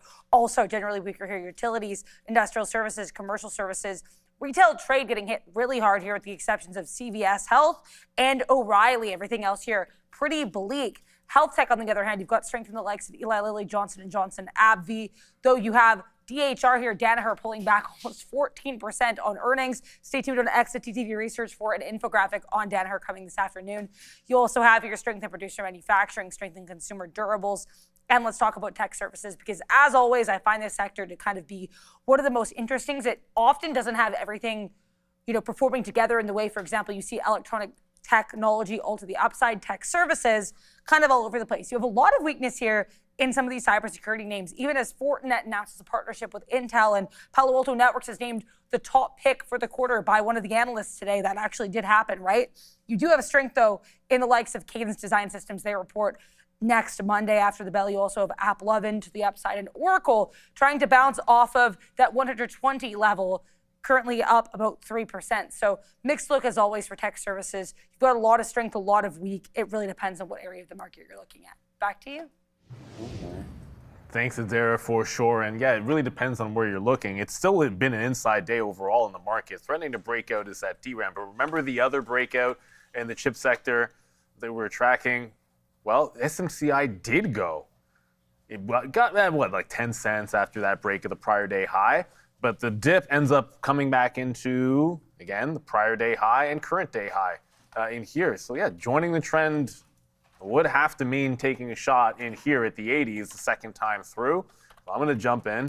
And it just comes down to not split adjusted charts, so we'll ignore that for a quick little second. Like breaking here, like prior day high, having room to 25.2, the trend being up from here. So I just want to try to get long in the 80s, give it to about 70, 72, 73 underneath that quarter, and then try to drive into that top. DRAM is another name we're going to look to jump back into if we can, as that's actually taking out the highs as well. So DRAM going, Micron, obviously Micron, SanDisk, and SK Hynix, at least a couple of those names are going to be blasting. So next available dip, and we'll look to re-enter that bad boy. But yeah, SMCI looking like it's going to be the next opportunity for me. As quickly as we just jumped and saw this curl on the bid, it's already at the high of the day. SMCI flying, and Casey, oh, there was another halt. Oh. I thought, I've been on the halt scanner for the small cappers, but the problem with this one, and we had this conversation with Juan, DFNS is halted up. It's only done 600,000 shares, so it's just started. It just started now. We have a super chat from Adam James abroad. DFNS, boom. Yes, it is going crazy. That's very light volume, but it is picking up. I didn't see or hear a story for it, but bag holder levels are non-existent because you guys can see the chart. Basically went down to penny status from 250 and reverse split breakout. It looks like to me here, or yeah, looks like a reverse split breakout. So there's like a hedgy strategy where they just short every pop on these, and sometimes that'll give you these types of moves. But less than 1 million shares of volume, that's crazy work. We are into SpaceX, and I want to talk about crazy work. Let's see what winds up happening here with SpaceX. We're out 50 cents right now, a quarter of a unit, man. We do not want to mess with too much of this fire, if you know what I'm saying here, with our good friend Elon Musk and company right now. He could roast the shorts at any time, as we all are very aware of. So I'm keeping my eye on this SpaceX trade. I will stop out at 129, looking to get a little more at 128.50. I put another half unit there at 128.50. Okay, so just so you guys are understanding what I'm working with right now, what we're working with is money. Yes, sir. So NVIDIA goes right to the top of the board right now. Actually, I'm up more on the futures, on the TQQs than we are on NVIDIA, but that was we just got a great fill there. 76s or 75s, I guess, right there. So a good little look there for NVIDIA on that print as we get the 200 period moving averages. We continue to watch out for SpaceX right now. Where will SpaceX land? I am not sure. Potentially more for SpaceX. We'll give it a go right now, but that's NVIDIA upside, and SpaceX back to flat-ish of 127 and change. Let this one sort of just chill out for a minute and see what we can get going here on SPCX. Just want to see a pullback, right? If we're going to give this name, on average, we would get 128.50s there. So our average price would be about $1 worth of a risk. Obviously, we'd have more shares if that were to come through. So, we would lose a little bit more than what we would make right now. So let's see if there's a pullback in. I don't really want to take anything out there at 127, so we probably won't do that. But, a little bit of a move down into 126.50 or so, giving us that $1. That's kind of what we're looking for here on SpaceX. So, we'll turn our frown upside down, obviously, on NVIDIA as that's starting to go. And we're just going to wait and hold out for SpaceX move down. It's too bad because I was at 128.50, so we were basically 5 cents away from having quite a nice little winner on board right now, but we didn't get filled up there. So let's see if that spikes up one more time. I was there before this spike up. I thought we were maybe getting it, but it doesn't look like it. So this might not be a great trade. It's what we're working with right now, SpaceX. Let's give that a go. The other name, Eli Lilly. Good opportunity to maybe dip by. We talked a little bit about AbbVie and some of the other names there today as Adara ran through that sector watch. But yeah, down into there, 1130, coming into the 50-period moving average, just made all-time highs, a week and a half ago of 1250. Really like this name, AbbVie. I'm talking up my own book here, but I don't see any reason why not to. And then NVO is Novo Nordisk, as they sue. Today are looking at, hey, maybe there's some misrepresentation about the GLPs that Eli Lilly is posting up there on some of their wording of, I think it was the wording of the side effects or something there, but. No, it was the word, I guess the comps they were doing to their drugs versus Novo Nordisk drugs. They were comparing their best dose to the weakest dose of Novo. Oh, wow, and then, I think a bit mentioned here, but Lilly just responded basically just saying that Novo Nordisk doesn't want to compete product to product. I checked, Lilly's not doing anything on this. Yeah. But yeah, Lilly just basically saying, yeah, Novo will fight you. We don't care. Nothing's happening here. Fight. Yeah, be careful about the fights. Usually you want to back the heavyweight in a fight against, light middleweight. Yeah, you would think so. So we'll wait to see what happens here with Eli Lilly. But both names should be bought. I think, especially Eli Lilly on Novo Nordisk has already been basically mooned from its lows there. You're catching 40% upside right there on Novo Nordisk, and Eli Lilly, the one trying to do some more work. And NVIDIA now up to VWAP. We just touched out to 206, so I'm gonna put another offer there, and then get out, and then see if we can run this one the rest of the day, and see if we can get a 207.50 or so. But so far, so good here on holding out for NVIDIA. And then honestly, man, the one that's gonna kill me is this one, man. This is we actually have the low print of the day out, so not a good one there. But at least we were looking at it. We marked it down. Intel was going to be a top trade for myself, but when we wrote down 99 long, I really did think that this market could have potentially kept on going there. So we did short. It's fine. We lose more on Intel than we make on the futures, but at least we were able to take a little bit of advantage there. And then that gave me an opportunity to get more into NVIDIA, which turned out to be okay. So yeah, just a little bit of back and forth talk there about NVIDIA and Intel as we're getting up to 1050 now. And of course, we don't have the what's for lunch. Both Neil and I won yesterday because I've already transferred out of the tilapia, and now we get salmon every time there's tilapia. Salmon was a big one. Yesterday was tilapia. Shout out to Adam for sending the pizzas in. Big time. Unfortunately, we were both gone when the pizzas came in because we were gone on our walk. So I know the team enjoyed it for sure. It's welcome when it took home the leftovers. Yeah, it's welcome when it's tilapia because the tilapia is not always the best. Fabian, there was one pizza left, and Fabian mowed that down, so that was good for him. I'm glad that it didn't get put to waste. So I'd watch out for that Vivek or anything following energy. There was a little bit of a spike to lose VWAP in this upward trend on USO. It's holding on to it now. So if this turns into a bottom tail, there was nothing in my ear, nothing too crazy here for USO. But VIVK, Vivek, as Vivacor. It's not really going. If you see VWAP go on USO, this might turn into a bit of a short. It's just consolidating for sure. DRAM's still hanging out. There has been no dip yet to try to get us in at VWAP, and that's the same thing with IBIT. So we're just looking for one of these to pull back on trend to get us in. But we're going to go up, and probably a good time to do so. Have a look at the US dollar and other currencies as we have, money talks with Adara.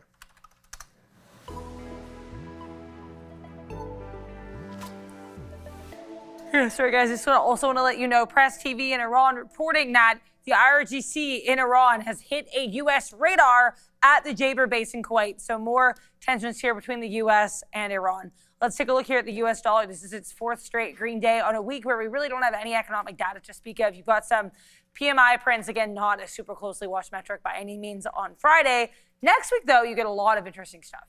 You're going to be getting on Wednesday the FOMC rate decision. On Thursday, you're going to be getting some PCE data as well as GDP data. And then Friday, you're going to be getting the University of Michigan Consumer Sentiment print. So lots of stuff to watch out for the economy and that data next week. This week, not too much to speak of. In terms of other currencies, as Neil alluded to here, we'll take a look at the CAD to USD. As we know, more tariffs here coming out against Canada from the US. And so you've got the CAD running into some resistance here at this 0.71 level. This is its second straight day to the downside. Let's take a look here at the CME Fed Watch tool ahead of, as we mentioned, that rate decision that's going to be coming out next Wednesday, so a week from tomorrow. 80% chance that we'll get rates held, 20% chance we'll get a 25 basis point rate hike. Now, if you go to the probabilities forward, this gets interesting. As recently as yesterday, I believe we were seeing, you're going to get that September rate hike, which we're still seeing, and then potentially another 25 basis point rate hike in March. Those odds have been actually moved to January. So we could be getting 2 rate hikes. Again, this kind of changed around and oscillated around a little bit if we're going to get 1 rate hike or 2. Right now, we're seeing 2 rate hikes, and we're seeing the second hike taking place in January 27, following that first 25 basis point hike in September of 26. Back to you.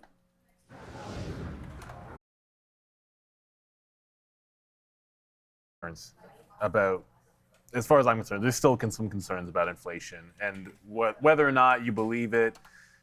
We're not past the hump just yet. You still got renewed concerns in the Middle East, and then now all of a sudden this TMC story, which would bring a few other names to the upside.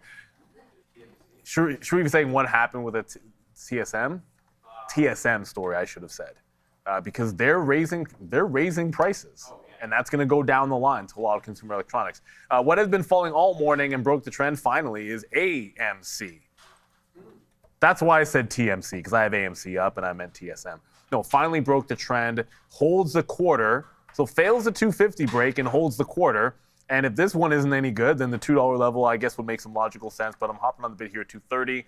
Look to play it back to the quarter and into VWAP, which is 240. AMC day 2 earnings. Remember, it's not just going up because of the good box office with the Odyssey this weekend, which apparently blew things out of the water.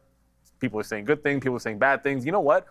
If it's polarizing, that just makes more people interested in it. So all the haters out there, and more people are talking about the Odyssey, but it's also that they had some strong earnings out of AMC. So we're going to look to see if this can get back going. You just had to wait for it to settle down as it's finally breaking that trend. And maybe if kids breaks the low, I think that's what takes it down to 50. I'm thinking the same thing down here as what we tried at 75.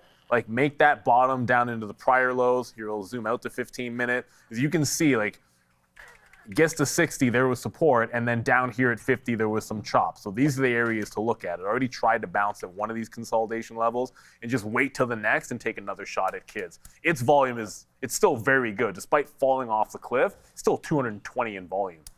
Million shares. It's going to do $500 million at least. Yeah, my Marissa's waiting for the kids to come home before we go to watch Odyssey. So we will be apparently checking that out in the Katina household at some point. So, and we want to do it while it's on the you better be that's 3 hours and all that so that's stuff. Yeah, we'll comfort do it for that. Hopefully there's a 3D version. My kids like to do the D box or whatever the I don't know if it's special options are. As long as it's more expensive for me, they're down for it. So, okay, I was talking about that yesterday with Marissa. Make sure you get the candy on the popcorn. The minute you spoil it, it's a problem. We had a nice little chicken flatbread last night, truffle fries, and then I had, of course, a nice cold beer. And Marissa had a citrus sangria. So that's what we're doing at the theater, by the way. So yeah, we're trying to live our best life as the kids are away at camp. And then tonight I've got baseball practice tonight, baseball game tomorrow. So I've already apologized to the wife for that one, although she'll come and scorekeep for us, and we will move off of that now. Oh, okay. Just looking at SpaceX, just quickly, looking to break down.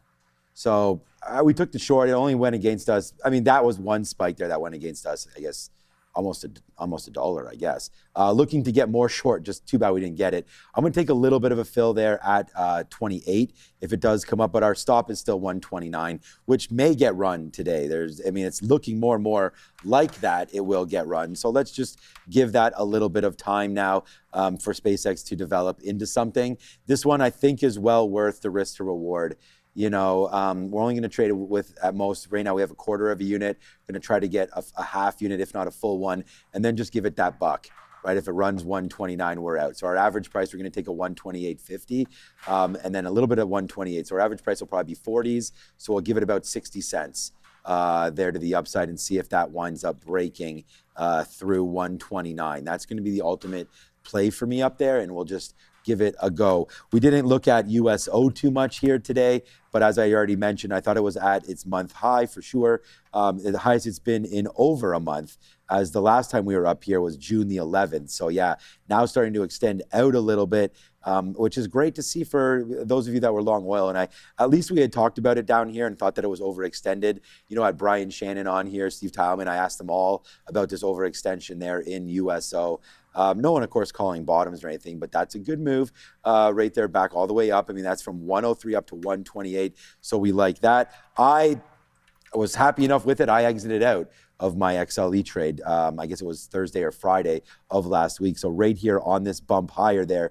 So we'll be out of that trade now, but good extension here on XLE as well, back up to the upside. So, you know, a big congratulations to people that are looking over there. And we've got a $1.30 now on NVIDIA. So we're trying to let this one sort of get there back to the upside with Google reporting tomorrow with Intel. Intel's going to be my most read stock, but the one that I actually felt that one of the best about until it broke the level. Google down 1%. That's not good. When the market's up 1.5 right now, let's go NVIDIA right now. But when the market's up, you know, Google should be up too.